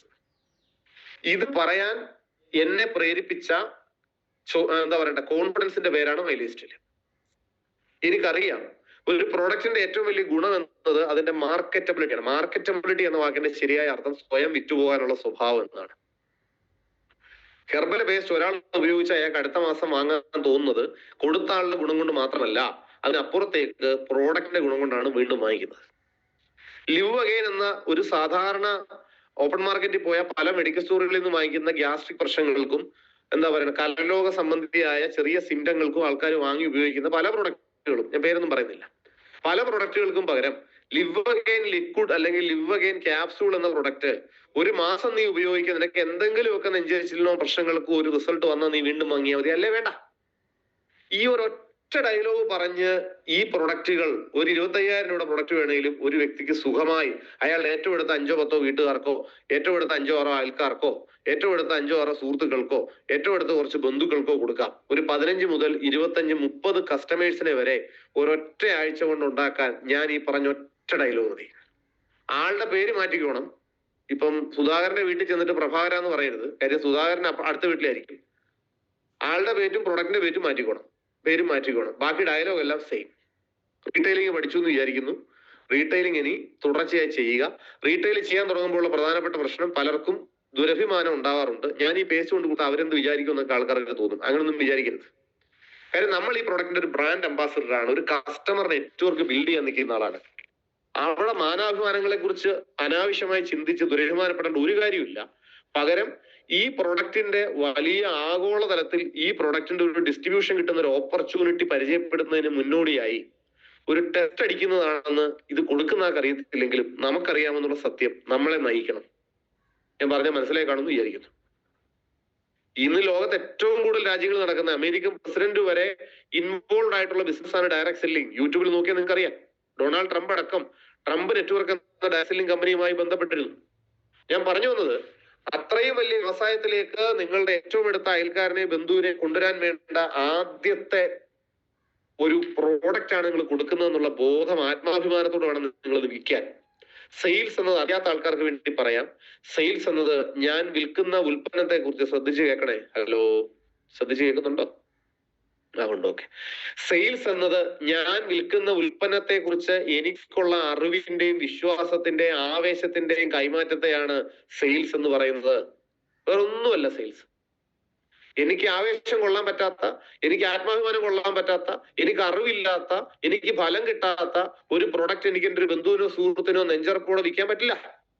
മറിച്ച് എനിക്ക് റിസൾട്ടുള്ള, എനിക്ക് ആവേശമുള്ള, എനിക്ക് ുള്ള എന്റെ കുടുംബത്തിന് എനിക്ക് റിസൾട്ട് കിട്ടിയ ഒരു പ്രൊഡക്റ്റിനെ എനിക്ക് എന്താ പറയണ്ടേ വലിയ ചങ്കൂറ്റത്തോടെ, വലിയ ധൈര്യത്തോടെ, വലിയ വിശ്വാസത്തോടെ വിൽക്കാൻ കഴിയും. അങ്ങനെ വിറ്റുകൊണ്ടാണ് ഞാൻ ആദ്യ എക്സ്പീരിയൻസിൽ കാണിച്ചതുപോലെ 10,000 കോടിയോളം ടേൺ ഓവറൊക്കെ എനിക്ക് ക്രിയേറ്റ് ചെയ്യാൻ എന്റെ ടീമിൽ ഉണ്ടാവാനുള്ള പ്രധാന കാരണം ഞാൻ ആദ്യം ഉപയോഗിച്ച ഉൽപ്പന്നങ്ങളെ കുറിച്ച് എനിക്കുണ്ടായ വിശ്വാസം കളങ്കമില്ലാത്ത 100% കോൺഫിഡൻസോടുകൂടി ഞാൻ ഷെയർ ചെയ്തുകൊണ്ടാ. അപ്പൊ ആ രീതിയിൽ എന്നെ കേൾക്കുന്ന നിങ്ങളും റാങ്കിന്റെ തടസ്സങ്ങളും പലരുടെയും വിശ്വാസം രീതിയൊക്കെ വളരെ എന്താണ് തെറ്റാണെന്ന് പറയുന്നില്ല, പക്ഷെ പലരുടെയും രീതി വളരെ തെറ്റിദ്ധാരണ ജനിപ്പിക്കുന്നതാണെന്ന് പറയേണ്ടി വരും. കാരണം ചെറിയ ചെറിയ റാങ്കുകളിലേക്ക് കയറുമ്പോൾ TC, ATC, DTC പോലുള്ള കമ്പനി റാങ്കുകളിലോട്ട് കയറുമ്പോൾ പലരും ഈ റീറ്റെയിലിംഗ് ഒക്കെ അവസാനിപ്പിക്കും. ഇവരുടെ വിചാരം ടീം അതിനെ അവർ വിറ്റുള്ളൂന്ന. അങ്ങനല്ല. നമ്മുടെ തൊട്ടടുത്ത്, എന്നോട് ദേഷ്യം തോന്നരുത്, നിങ്ങളുടെ ചുറ്റുപാടുമുള്ള 10 വീടെടുത്താൽ അവിടെ ഒരു 7 വീട്ടിലെങ്കിലും നമ്മുടെ പേസ്റ്റും ഷാമ്പൂ ഒന്നും ഉപയോഗിക്കുന്നില്ലെങ്കിൽ അതിന്റെ അർത്ഥം, എന്റെ കാര്യം ഞാൻ പറയാം, അനീഷ് എന്ന മൈലേജ് സ്റ്റൈൽ ഡിസ്ട്രിബ്യൂട്ടർ ഒരു പരാജയമാണെന്നാണ്. എന്റെ ചുറ്റുപാടുമുള്ള 10-ൽ ഒരു 60-70% വീട്ടിലെങ്കിലും എന്റെ പ്രൊഡക്റ്റുകൾ ഉപയോഗിക്കാത്തവരായ ആൾക്കാരുണ്ടെങ്കിൽ അത് എന്റെ പരാജയമാണ് എന്ന് സ്വയം വിമർശന ബുദ്ധിയ പരിശോധിക്കുകയും അത് വിലയിരുത്തുകയും അത് തിരുത്താൻ ശ്രമിക്കുകയും ചെയ്യുന്ന ഒരു പ്രവർത്തകനായി ഞാൻ മാറുമ്പോഴാണ് ഈ ബിസിനസ്സിലെ എന്റെ വിജയത്തിന്റെ ആദ്യ കണങ്ങൾ എനിക്ക് സ്പർശിക്കാൻ പറ്റുക. അപ്പൊ ആദ്യ കണങ്ങളിലേക്ക് നമുക്കൊരു യാത്ര തുടങ്ങണമെന്നുണ്ടെങ്കിൽ ഒന്ന് അഭിമാനത്തോടെ നിങ്ങൾക്ക് എന്ത് ചെയ്യാൻ പറ്റണം? ഹലോ, അഭിമാനത്തോടെ നിങ്ങളുടെ ബന്ധുക്കൾ, സുഹൃത്തുക്കൾ നമ്മുടെ പ്രൊഡക്റ്റ് ഉപയോഗിക്കുന്നവരായി മാറ്റണം. അവിടെ ദുരഭിമാനത്തിന് ഒരു പ്രാധാന്യമില്ല. ഈ ബിസിനസിന്റെ പാട്ടല്ലെങ്കിലും ഞാൻ പറയുന്നു, പലപ്പോഴും ഇന്ന് നമുക്ക് പല ആൾക്കാർക്ക് ഒരു ഉൽപ്പന്നം കൊടുത്ത് പണം വാങ്ങിക്കാൻ പറ്റുന്ന സാഹചര്യം ഉണ്ടാവാം. ജീവിതത്തിൽ നിന്ന് പലരുടെ അവസ്ഥ കയ്യിൽ കൊടുക്കാൻ ഒരു ഉൽപ്പന്നം പോലും ഇല്ലാതെ മറ്റുള്ളവരോട് കടം വാങ്ങിക്കേണ്ട സാഹചര്യത്തിലാണ് വലിയ ശതമാനം ആൾക്കാർ. ഇന്ന് ഈ ഉൽപ്പന്നം കൊടുക്കാൻ കാണിക്കുന്ന മടി നാളെ ഒരു കടക്കാരനിലേക്ക് നമ്മളെ നയിക്കും എന്നുള്ളൊരു ഭയം എല്ലാവർക്കും വേണമെന്നും പറയുന്നില്ല. ആ സാഹചര്യമുള്ള എന്നെ കേൾക്കുന്ന ആരൊക്കെയാണോ ഉള്ളത് അവരെങ്കിലും മനസ്സിലാക്കണം. മനുഷ്യൻ പ്രവർത്തിക്കണമെങ്കിൽ ഒന്നില്ലെങ്കിൽ വലിയ സ്വപ്നങ്ങൾ വേണം, അല്ലെങ്കിൽ ജീവിതത്തിൽ തോറ്റുപോകും എന്നുള്ള ഭയം വേണം. എന്നെ നയിച്ചത് വലിയ ഭയം ഉണ്ടായിരുന്നു, ഈ ബിസിനസ്സുമായി ബന്ധപ്പെട്ട് വലിയ സ്വപ്നങ്ങൾ ഉണ്ടായിരുന്നു. ഞാനപ്പം മലയാളികളാണ് ഈ മീറ്റിംഗ് കൂടുതലുള്ളതെന്നുള്ളത് പറയാം. പണ്ട് പഴയ തിരുമനാടി കൽപ്പന പ്രാർത്ഥിക്കുന്ന ഒരു തമാശയ്ക്ക് പ്രാർത്ഥിക്കുമായിരുന്നു, ദൈവമേ നീ പാവത്തങ്ങൾക്ക് ഇത്രയും സ്വപ്നങ്ങൾ തരല്ലേ, പാവത്തങ്ങൾക്ക് ഇത്രയും സൗന്ദര്യം തരല്ലേ എന്ന് പ്രാർത്ഥിക്കും. കൽപ്പന ഒരു സമയം പ്രാർത്ഥിക്കും, ദൈവമേ നീ പാവത്തങ്ങൾക്ക് ഇത്രയും സൗന്ദര്യം തരല്ലേ എന്ന്.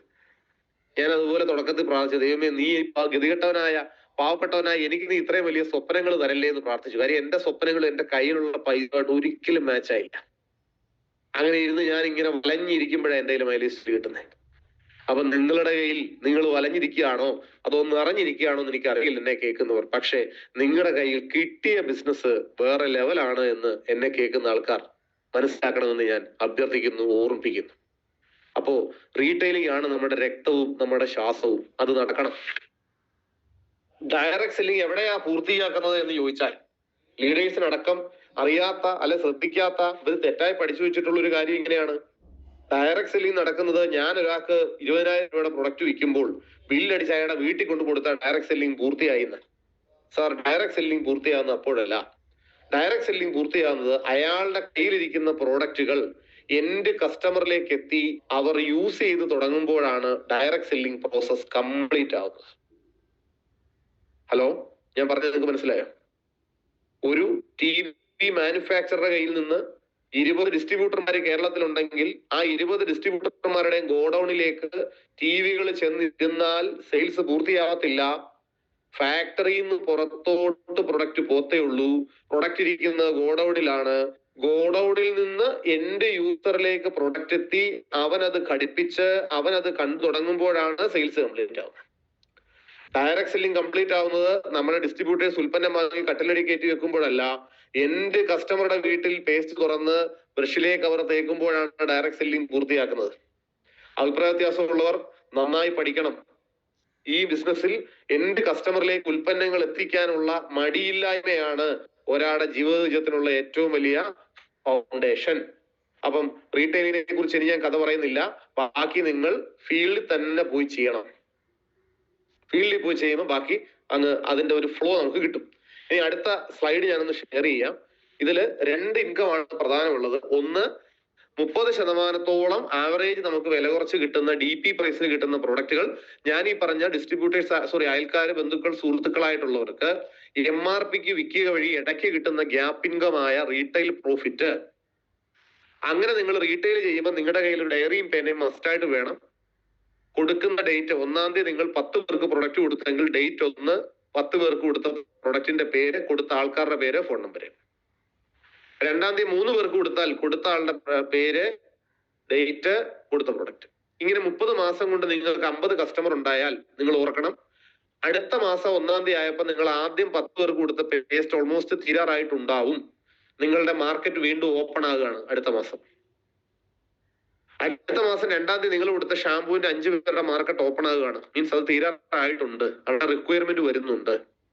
അപ്പൊ ഇത് കറക്റ്റായി ഡയറി വെച്ച് സമയം മെനക്കെട്ട് രാത്രി കിടക്കുന്നതിന് മുമ്പ് 1, 2, 3 വേണ്ടി വന്ന അരമണിക്കൂറോ 1 മണിക്കൂറോ ഇരുന്ന് ഇത് പരിശോധിച്ച് പ്രൊഡക്റ്റ് തീരാത്തവർക്ക് ചെറിയൊരു വാട്സപ്പ് മെസ്സേജ് കൊടുത്ത്, ഒരു വോയിസ് മെസ്സേജ് കൊടുത്ത്, തീരാറായോ, അടുത്ത തരാറായോ, എന്നത്തേക്കാ വേണ്ട എന്ന് ചോദിച്ച് അത് ആ ഡയറി നോട്ട് ചെയ്ത് വെച്ച് അച്ചടക്കമുള്ള ഉത്തരവാദിത്വമുള്ള ഒരു നല്ല ഡിസ്ട്രിബ്യൂട്ടറായി മാറുമ്പോൾ ഇന്നത്തെ സാറ്റിസ്ഫൈഡ് ആയ കസ്റ്റമർ നാളത്തെ ഡിസ്ട്രിബ്യൂട്ടർ, നാളത്തെ സാറ്റിസ്ഫൈഡ് ആയ ഡിസ്ട്രിബ്യൂട്ടർ മറ്റന്നാളത്തെ ലീഡർ, മറ്റന്നാളത്തെ സാറ്റിസ്ഫൈഡ് ആയ ലീഡർ ഈ കമ്പനിയിൽ ITC, അത് കഴിഞ്ഞ് അടുത്ത ഡയമണ്ട്, ഇങ്ങനെ കയറിപ്പോണേ.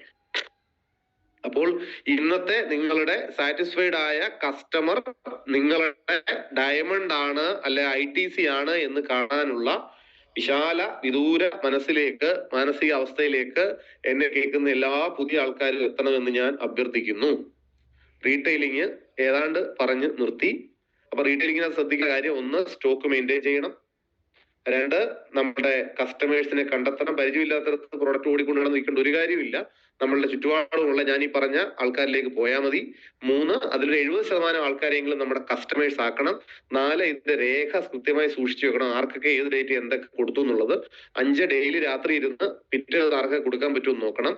അനാവശ്യമായ സോഷ്യൽ മീഡിയ ഉപയോഗങ്ങളൊക്കെ കുറച്ചിട്ട് ആ സമയവും കൂടി ഈ ഡയറിയിലേക്കും ഈ കസ്റ്റമേഴ്സിന്റെ നീഡിലേക്കും ശ്രദ്ധ എത്തിക്കാൻ ശ്രമിക്കണം. ഇത്രയും കാര്യങ്ങളാണ് നമ്മൾ ഇതിന്റെ അകത്ത് ചെയ്യേണ്ടത്. എന്നിട്ട് എല്ലാ മാസവും ലക്ഷങ്ങളും കോടികളും ഒന്നും സ്റ്റോക്ക് എടുക്കേണ്ട ആവശ്യം നമുക്കില്ല.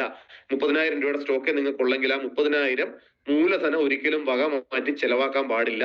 ഞങ്ങൾ പറയും ഡയറക്ട് സെല്ലിങ്ങില് ജാമ്യം കിട്ടാത്ത തെറ്റാന്ന് പറയും. എന്ത്? മൂലധനം വക മാറ്റി ചെലവാക്കുക. 30,000 രൂപയുടെ പ്രൊഡക്റ്റ് വാങ്ങിയ ആള് ആർക്കൊക്കെയോ ഈ പ്രൊഡക്റ്റ് കൊടുത്ത് തീർത്തു. അടുത്ത മാസം അവർ വീണ്ടും രണ്ടാമത് പർച്ചേസിന് വരുമ്പോൾ നിങ്ങളുടെ കയ്യിൽ സ്റ്റോക്കില്ല, സ്റ്റോക്ക് എടുക്കാനുള്ള കാശില്ല, വിറ്റ് കിട്ടിയ കാശ് വക മാറ്റി ചെലവാക്കി. അപ്പം ഒരു ബിസിനസിന്റെ ഏറ്റവും അടിസ്ഥാന നിയമം തെറ്റിച്ചു. ഹലോ, നമ്മുടെ നാട്ടില് 25,000 രൂപയുടെ പച്ചക്കറി സ്റ്റോക്കുള്ള ഒരു ചെറിയ കടക്കാരന്റെ അടുത്ത് നിങ്ങൾ നാളെ ചെന്ന് നോക്കുമ്പോൾ പച്ചക്കറി അവിടെ ഇല്ല എങ്കിൽ സ്വാഭാവികമായിട്ട് നമ്മൾ അടുത്ത കടയിൽ പോകുന്ന പോലെ നമ്മുടെ പേസ്റ്റ് വാങ്ങിച്ചവരും ഷാമ്പു വാങ്ങിച്ചവരും ഒക്കെ ഇട്ടിട്ട് പോകും. അപ്പം ഒരു ഇരുമ്പിനെ നശിപ്പിക്കുന്നത് അതിന്റെ തുരുമ്പാണ് എന്ന് പറയുന്നത് പോലെ ഉൽപ്പന്നങ്ങൾ റീറ്റെയിൽ ചെയ്യുന്ന ഒരു ഡിസ്ട്രിബ്യൂട്ടറെ നശിപ്പിക്കുന്നത് മറ്റാരുമല്ല, അവന്റെ ഉദാസീനത, മടി, റെസ്പോൺസിബിലിറ്റി കുറവ്, സാമ്പത്തിക അച്ചടക്കം ഇല്ലായ്മ, കണക്കുകൾ സൂക്ഷിക്കാനുള്ള കഴിവില്ലായ്മ, ശ്രദ്ധ കുറവ് ഒക്കെയാണ് സംഭവിക്കുന്നത്. അപ്പം ചെറിയ കണക്കും സീരിയസ് ആയി എഴുതി കൂട്ടാനുള്ള കയ്യൊതുക്കം, സാമ്പത്തിക അച്ചടക്കം ഒക്കെ ഉള്ള ആളുകളായി നമ്മൾ മാറണം. അപ്പൊ ഈ ബിസിനസിന്റെ 1ാം ഘട്ടം കഴിഞ്ഞു. 2ാം ഘട്ടത്തിലോട്ട് ഞാൻ കടക്കുകയാണ്. 2ാം ഘട്ടത്തിന്റെ പേര് വലിയ ഇൻകത്തിലേക്ക് നമുക്ക് എത്തണമെങ്കിൽ എന്ത് വേണം? ഒരു വലിയ ടീമിനെ നമ്മൾ ക്രിയേറ്റ് ചെയ്യണം. How to setup a good team. നമുക്ക് 2 ഇൻകം എന്ന് പറഞ്ഞു. ഒന്ന്, നമ്മൾ നേരിട്ട് ഉൽപ്പന്നങ്ങൾ വാങ്ങി വിൽക്കുക വഴി ഉണ്ടാകുന്ന റീറ്റെയിൽ ഇൻകം. ഒരുപക്ഷെ നമുക്ക് എന്തെങ്കിലും ശാരീരിക അസ്വസ്ഥതകളോ ബുദ്ധിമുട്ടുകളോ വന്നാൽ റീറ്റെയിൽ ഇൻകത്തെ അത് ബാധിച്ചേക്കാം. കാര്യം നമ്മൾ നേരിട്ട് ചെയ്യാണ് ഒരു ജോലി ചെയ്യുന്ന പോലെ. എന്നാൽ ഒരു വലിയ ടീമിനെ നമുക്ക് ക്രിയേറ്റ് ചെയ്യാൻ കഴിഞ്ഞാൽ നാളെ നമ്മൾ ഇല്ലാണ്ട് പോയാലും നമ്മളുടെ വീട്ടിലേക്ക് വരുമാനം ഉണ്ടാക്കി തരാൻ പറ്റുന്ന അപാരമായ പവർഫുൾ ആയ ഒരു കോമ്പൻസേഷൻ പ്ലാൻ, ഒരു ഇൻകം പ്ലാൻ ഈ കമ്പനിക്കുണ്ട്. സത്യത്തിൽ എന്നെ കേൾക്കുന്ന 1000 പേരോട് എനിക്ക് പറയാനുള്ളത്, കഴിഞ്ഞ ഒരാഴ്ചയോ 1 മാസമോ 6 മാസമോ ഒക്കെ ആയിട്ട് വന്നിട്ടും ഈ കോമ്പൻസേഷൻ പ്ലാൻ മനസ്സിലാക്കാത്ത ഒരാളെ സംബന്ധിച്ച്, ഈ കമ്പനിയുടെ ഇൻകം പ്ലാൻ മനസ്സിലാക്കാത്ത ഒരാളെ സംബന്ധിച്ച് ഈ ബിസിനസ് നിങ്ങളൊന്നും മനസ്സിലാക്കിയിട്ടില്ല എന്ന ദുഃഖ സത്യം വളരെ വിനയത്തോടെ നിങ്ങളോട് പറയാൻ ഞാൻ ഈ അവസരം ഉപയോഗിക്കുകയാണ്. ഇതിന്റെ പ്ലാൻ നിങ്ങൾ നിങ്ങളുടെ അപ്ലൈനോട് ചോദിച്ച് മനസ്സിലാക്കണം. എങ്ങനെയാണ് ആഴ്ചയിൽ ഈ കമ്പനിയിലൂടെ വരുമാനം വരുന്നത്? എങ്ങനെയാണ് 2,10,000 വരെയുള്ള വീക്കിലി ഇൻസെന്റീവ് ആൾക്കാർ വാങ്ങിക്കുന്നത്? എങ്ങനെയാണ് മാസ വരുമാനങ്ങൾ ലീഡേഴ്സ് വാങ്ങിക്കുന്നത്? അത് എനിക്കും അങ്ങനെ വേണം കിട്ടാൻ ഞാൻ എന്തൊക്കെ ചെയ്യണം? അങ്ങനെ ചെയ്യാൻ അവരോട് ചോദിക്കുമ്പോൾ അവരൊന്ന് ആ പ്ലാൻ നിങ്ങൾക്ക് പറഞ്ഞു തരും. 2, അവർ പറയും സാറിന് ആ ഒരു ഇൻകത്തിലേക്ക് എത്തണമെങ്കിൽ ഒരു നല്ല ടീമിനെ സാർ സെറ്റ് ചെയ്യണം, ഒരു നല്ല ടീം ഉണ്ടാവണം. ഏതുപോലെ? നേരത്തെ ഞാൻ പറഞ്ഞ കണക്ക് തന്നെ ലുലു ഗ്രൂപ്പില് 1000-കണക്കിന് 10,000-കണക്കിന് ആൾക്കാർ ജോലി ചെയ്യുന്നു എന്ന് പറയുന്നത് പോലെ അവിടെ ജോലി ചെയ്യുമ്പം ഓരോ ബിസിനസ് ഓണർക്ക് ഒരു പ്രോഫിറ്റും അതിന്റെ എത്രയോ ചെറിയൊരു പ്രോഫിറ്റ് ആയിരിക്കും ഒരു പക്ഷേ അവിടെ ജോലി ചെയ്യുന്നവർക്ക് കിട്ടുക. ഇവിടെ അങ്ങനെയല്ല. നമുക്ക് കിട്ടുന്ന അതേ ഇൻകം തന്നെ നമ്മളോടൊപ്പം ഉള്ളവർക്കും സെയിം പാറ്റേണിൽ സെയിം കോമ്പൻസേഷൻ പ്ലാനിൽ കമ്പനി വരുമാനം കൊടുക്കും. ഉദാഹരണം, ഒരു ഹെർബൽ പേസ്റ്റ് വിറ്റാൽ നമുക്ക് 50 രൂപ കിട്ടിയാൽ നമ്മുടെ ഡിസ്ട്രിബ്യൂട്ടർ, ഇപ്പൊ ഞാൻ 11 കൊല്ലം മുമ്പ് വന്ന ആളാണ്, എനിക്കൊരു പേസ്റ്റ് വിറ്റ 50 രൂപ കിട്ടും. ഇന്ന് ഐഡിയ അടിച്ച ഒരാൾ വന്നു, അയാൾ ഒരു പേസ്റ്റ് വിറ്റ അയാൾക്കും 50 രൂപ കിട്ടും. എന്റെ 2 ഓർഗനൈസേഷനിലും 10,000 മാച്ചിങ് ബിയുടെ ബിസിനസ് വന്നാൽ എനിക്ക് 1,200 രൂപ കിട്ടും. നിങ്ങളുടെ 2 ഓർഗനൈസേഷനിലും 10,000 മാച്ചിങ് ബി വന്നാൽ നിങ്ങൾക്കും 1,200 രൂപ കിട്ടും. അല്ലാതെ ഇവിടെ സീനിയർ ജൂനിയർ പരിപാടിയൊന്നുമില്ല. ഒരൊറ്റ രീതിയിൽ തന്നെയാണ് ഇൻകം വരുന്നത്. ഇനി അതുകൊണ്ട് തന്നെ ഈ ഒരു മലയാളത്തിലൊരു വാക്കാണ് ഈ കള്ളപ്പണി എന്ന് പറയും. കള്ളപ്പണി എന്ന് പറഞ്ഞു കഴിഞ്ഞാൽ കള്ളത്തരം, അല്ലെങ്കിൽ ഉത്തരവാദിത്വമില്ലായ്മ, ആത്മാർത്ഥത കാണിക്കായ്മ. പിന്നെ 20,000 രൂപ ശമ്പളം കിട്ടുന്ന ഒരാള് മുതലാളിക്ക് 1 ലക്ഷം പ്രോഫിറ്റ് ഉണ്ടെന്ന് അറിഞ്ഞ് 20,000 പണി എടുക്കുള്ളൂ, 5 മണിക്ക് ശേഷം ഒരു പണി എടുക്കില്ല. അതാണ് കള്ളപ്പണി എന്ന് പറഞ്ഞത്. അങ്ങനെ കള്ളപ്പണി ഇല്ലാത്ത 2 ബിസിനസ്, 2 ജോലി എന്റെ അറിവിലുള്ളൂ. ഒന്നാമത്തെ ഡ്രൈവിങ്. വണ്ടി ഓടിക്കുന്നവൻ എന്നാ ഒന്ന് ഉഴപ്പിക്കളയാന്ന് വിചാരിച്ചു കഴിഞ്ഞാൽ അവനും പണമാവും, അകത്തിരിക്കുന്നവനും പണമാവും. കള്ളപ്പണി ഒരിക്കലും പറ്റാത്തൊരു പണിയാണ് ഡ്രൈവിങ്. രണ്ടാമത്തത് മൈലേജ് സ്റ്റൈലാണ്, ഡയറക്ട് സെല്ലിംഗ് ആണ്. ഡയറക്ട് സെല്ലിങ്ങിന്റെ പ്ലാൻ മനസ്സിലാക്കിയവൻ കള്ളപ്പണി എടുക്കില്ല. കാരണം അവന് കിട്ടുന്നത് തന്നെ അവന്റെ ഡിസ്ട്രിബ്യൂട്ടേഴ്സിനും കിട്ടും, അവന്റെ അപ്ലൈനും ഒരേ പ്ലാനിലാണ് കിട്ടുന്നത്. പലരും തുടക്കക്കാർ വിചാരിച്ചേക്കുന്നത് ഇത് ഞങ്ങളുടെ അപ്ലൈനാണ്, അപ്ലൈന്റെ ബിസിനസ് ആണെന്നാണ്. അങ്ങനല്ല. ഇത് എത്രത്തോളം അപ്ലൈന്റെ ആണ് അത്രത്തോളം നിങ്ങളുടെ ഇത്. ഞാൻ ഈ ബിസിനസ് വന്നപ്പോൾ ഞാൻ ഏറ്റവും അഭിമാനത്തോടു കൂടി, ഏറ്റവും ആവേശത്തോടു കൂടി, ബഹുമാനത്തോടും കൂടി കണ്ടുകൊണ്ടിരുന്ന എല്ലാ ആൾക്കാർക്ക് കിട്ടുന്ന അതേ അവസരം തന്നെയാണ് എനിക്ക് കിട്ടിയെന്ന് എനിക്ക് മനസ്സിലായത് 6 മാസം 1 വർഷം കഴിഞ്ഞിട്ട്. നേട്ടങ്ങൾ എത്തി കുറെ മേളിൽ ചെന്ന് കഴിഞ്ഞപ്പോൾ എനിക്ക് മനസ്സിലായി അവരോടൊപ്പം തന്നെ ഞാനും എത്തിയിട്ടുണ്ട്. അവരെ ഞാൻ എന്താ പറയണ്ടേ, അവരെ ഞാൻ പണ്ട് ആരാധിക്കുകയും പണ്ട് ബഹുമാനിക്കുകയും പണ്ട് സ്നേഹിക്കുകയും ഒക്കെ ചെയ്ത പോലെ ഇപ്പോൾ ഞാൻ സ്നേഹിക്കുമ്പോഴും പണ്ട് എനിക്ക് ഒരു റാങ്കും ഇല്ലായിരുന്നു, ഒരു അച്ചീവ്മെന്റും ഇല്ലായിരുന്നു. ഇന്ന് ഞാനും അവരും ഒരേ റാങ്കിലേക്ക് എത്താൻ പറ്റി. അതിന്റെ കാരണം ഈ ബിസിനസ് എത്രത്തോളം അവരുടേതാണോ അത്രത്തോളം എന്റേതെന്ന് എനിക്ക് മനസ്സിലായി. ആദ്യമായിട്ട് ഇത് കേൾക്കുന്ന എല്ലാ ഡിസ്ട്രിബ്യൂട്ടേഴ്സിനോട് ഞാൻ അഭ്യർത്ഥിക്കുന്നു, നിങ്ങൾ ഇതിന്റെ കോമ്പൻസേഷൻ പ്ലാൻ നന്നായി പഠിക്കണം. എനിക്ക് സൂമിൽ കൂടെ പഠിപ്പിക്കാനുള്ള സമയവും സാഹചര്യമൊന്നും ഇല്ല. ഒരു വെള്ള പേപ്പറും പേന എടുത്ത് നിങ്ങൾ അപ്ലൈ ലീഡറെ സമീപിക്കണം. ചിലപ്പോൾ ആ സമീപനം ഒരു ചരിത്രമായിരിക്കും. കാര്യം ഈ അപ്ലൈ ലീഡർക്ക് അറിയത്തില്ലായിരിക്കും. നിങ്ങൾ ചോദിക്കുമ്പോഴായിരിക്കും നിങ്ങൾക്ക് പറഞ്ഞു തരാൻ വേണ്ടി ഇയാൾ പഠിപ്പിക്കാൻ പോകുന്നത്. അപ്പൊ നിങ്ങളുടെ ഒരു ചോദ്യം ചരിത്രമായിരിക്കുമെന്നാണ് എനിക്ക് പറയാനുള്ളത്. കാര്യം ഞാനും ഒക്കെ അങ്ങനെ, ഞാൻ തുടങ്ങി 4-5 മാസം കഴിഞ്ഞ് എനിക്കിത് മനസ്സിലായത്. അപ്പൊ നിങ്ങളുടെ ഒരു ചോദ്യം നിങ്ങളുടെ ജീവിതം മാത്രമല്ല അയാളുടെ ജീവിതവും മാറ്റിമറിക്കും എന്നുള്ള സത്യം നിങ്ങൾ മനസ്സിലാക്കണം. ഒരു വെള്ള പേപ്പറും പേന എടുത്ത് 2 ദിവസം കഴിഞ്ഞാൽ ഇന്നാരും ചെല്ലരുത്. ഈ അപ്ലയൻസ് ആയിട്ട് ഇട്ടിരിക്കുന്ന എല്ലാവരുടെയും ശ്രദ്ധയ്ക്ക് പറയാണ്, 2 ദിവസത്തിനകം നിങ്ങളുടെ ഡിസ്ട്രിബ്യൂട്ടേഴ്സ് വെള്ള പേപ്പറും പേനയായിട്ട് വന്ന് മീറ്റിംഗിൽ മറ്റേ അനീഷ് സാർ പറഞ്ഞ പോലെ പ്ലാൻ ഒന്ന് പറഞ്ഞു തരാൻ പറയും. 2 ദിവസം കഴിഞ്ഞല്ല ഉള്ള എല്ലാവരും അതിനോടകം എല്ലാവരും പ്ലാൻ പഠിച്ചോണം. ഹലോ, ഇത് ഒരു മീറ്റിംഗ് കയറുമ്പോൾ എന്തെങ്കിലും ഒരു ചെറിയ ബുദ്ധിമുട്ടോട് കൊടുക്കണ്ടേ? അപ്പൊ ഒരു വെള്ള പേപ്പർ പേന എടുത്ത് എല്ലാവരും ഒന്ന് പ്ലാൻ ഒന്ന് എന്ത് ചെയ്യുക, പിന്നെ പറഞ്ഞ് പഠിക്കണം. അപ്ലയൻസിനോടൊക്കെ ചോദിച്ച് പഠിച്ചു കഴിഞ്ഞാൽ വളരെ പെട്ടെന്ന് പ്ലാൻ പഠിക്കാൻ പറ്റും. പ്ലാൻ പഠിച്ചു കഴിഞ്ഞാൽ പിന്നെ ഒരു കുഴപ്പമില്ല. ഈ ബിസിനസ് നമ്മളെ ഡയറക്ട്ലി ഒരു ഫ്യൂവല് നമുക്ക് കയറിയതുപോലെ നമ്മൾ ഈ ബിസിനസ് പോകും. അപ്പൊ ഒരു നല്ല ടീം സെറ്റ് ചെയ്യാൻ എന്ത് വേണം? ഇതാണ് ലാസ്റ്റ് പോയിന്റ്. നല്ല ടീം സെറ്റ് ചെയ്യാൻ എന്തൊക്കെ ചെയ്യണമെന്നുള്ളത് ഞാൻ ആ സ്ലൈഡിന്റെ സഹായത്തോടെ ഒന്ന് വിശദീകരിക്കാം. ഒന്ന്, ഫസ്റ്റ് നമ്മളൊരു ലിസ്റ്റ് എഴുതണം. ലിസ്റ്റ് ഫസ്റ്റ് മസ്റ്റ് എന്നാണ് ജോൺ കാലഞ്ച് എന്ന ബ്രിട്ടീഷ് സയന്റിസ്റ്റ്, ബ്രിട്ടീഷുകാരൻ പറഞ്ഞിട്ടുള്ളത്. ആരാണ് John Kalench? Being the best you can be in MLM. വേണമെങ്കിൽ നിങ്ങൾക്കും ഡയറക്ട് സെല്ലിംഗ് ബിസിനസ്സിൽ വലിയ ആളാവാം. ഒരു ബുക്ക് 1990-കളിൽ എഴുതിയ ഒരു ബ്രിട്ടീഷുകാരനാണ് ആര്? ജോൺ കാലഞ്ച്. ഡയറക്ട് സെല്ലിംഗിന്റെ ബൈബിൾ എന്ന പുസ്തകം അറിയപ്പെടുന്നു. ആ പുസ്തകത്തിന്റെ 1-ാമത്തെ പേജിൽ പറയുന്നതാണ് ലിസ്റ്റ് ഫസ്റ്റ് മസ്റ്റ്. ഈ പണിക്ക് ഇറങ്ങുന്ന ആള് മനസ്സിലല്ലാതെ, മൊബൈലിലല്ലാതെ ഒരു ഡയറിയോ ഒരു ബുക്കോ എടുത്ത് നല്ലൊരു ലിസ്റ്റ് എഴുതുക. നമ്മുടെ ബന്ധുക്കൾ, സുഹൃത്തുക്കൾ, അയൽക്കാരിൽ നമുക്കറിയാവുന്ന ഈ ബിസിനസ്സിലേക്ക് കൊണ്ടുവരാൻ നിങ്ങൾ ഉദ്ദേശിക്കുന്ന എല്ലാവരും എഴുതുക. ലിസ്റ്റ് എഴുതുമ്പോൾ അഭ്യർത്ഥന, മുൻവിധിയോടെ ലിസ്റ്റ് എഴുതരുത്. ഇപ്പം വരത്തില്ലോ നിങ്ങൾ ഒരിക്കലും തീരുമാനിക്കരുത്. നിങ്ങൾ ലിസ്റ്റ് എഴുതുക.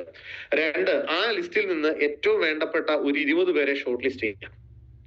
ഷോർട്ട് ലിസ്റ്റ് ചെയ്യുന്ന എളുപ്പവഴി ഞാൻ പറയും.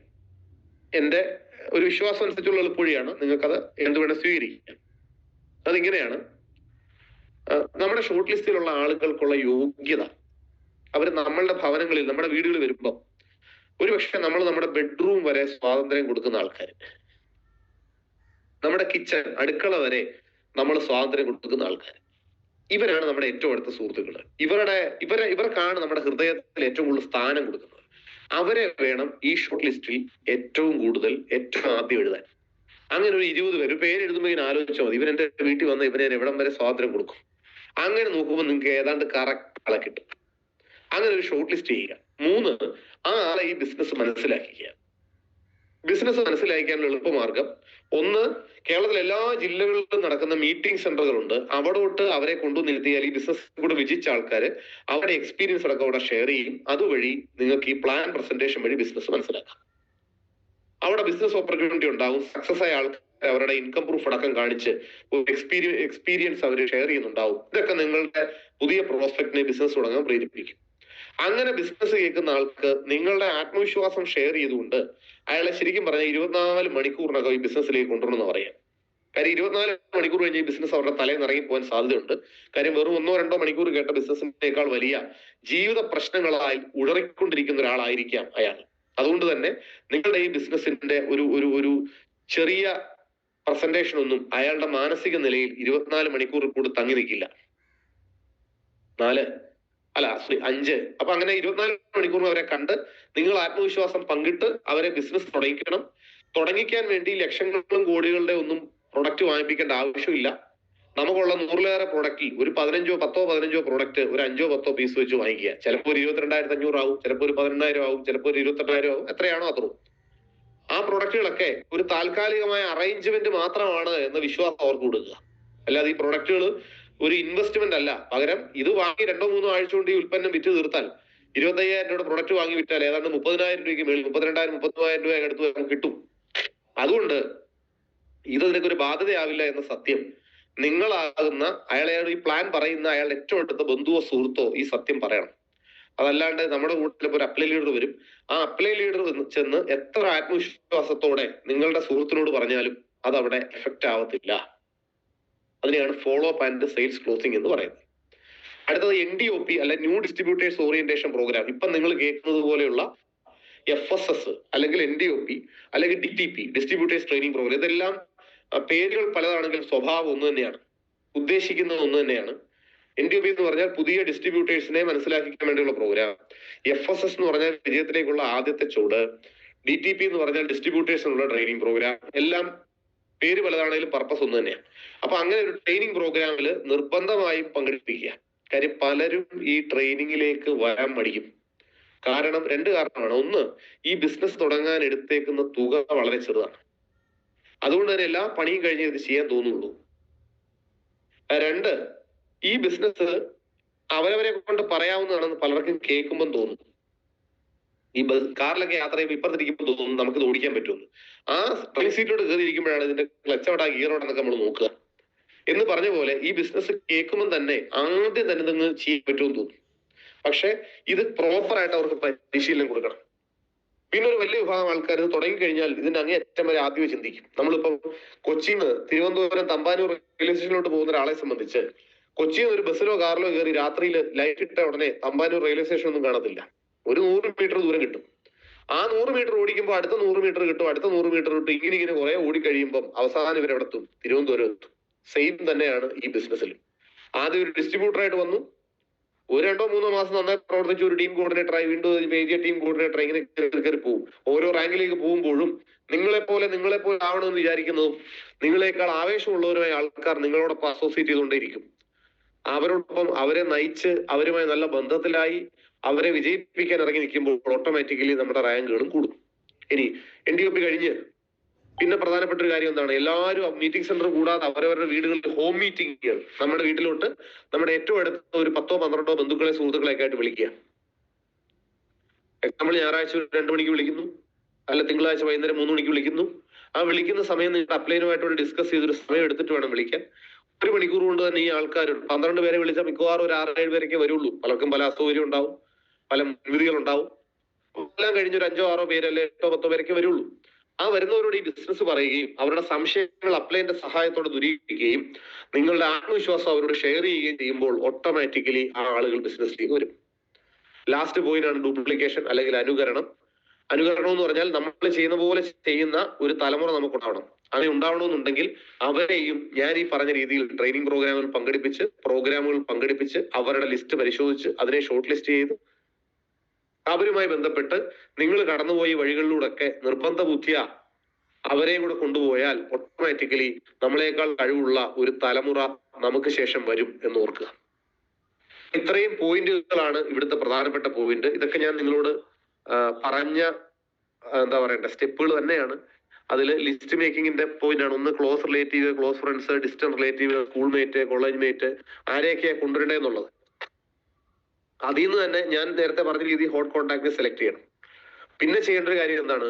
ആൾക്കാർ 3 കാറ്റഗറി ഉണ്ടാവും. ഒന്ന് A, better profile than you, നിങ്ങളെക്കാൾ മികച്ചവനെന്ന് നിങ്ങൾക്ക് തോന്നുന്നവൻ.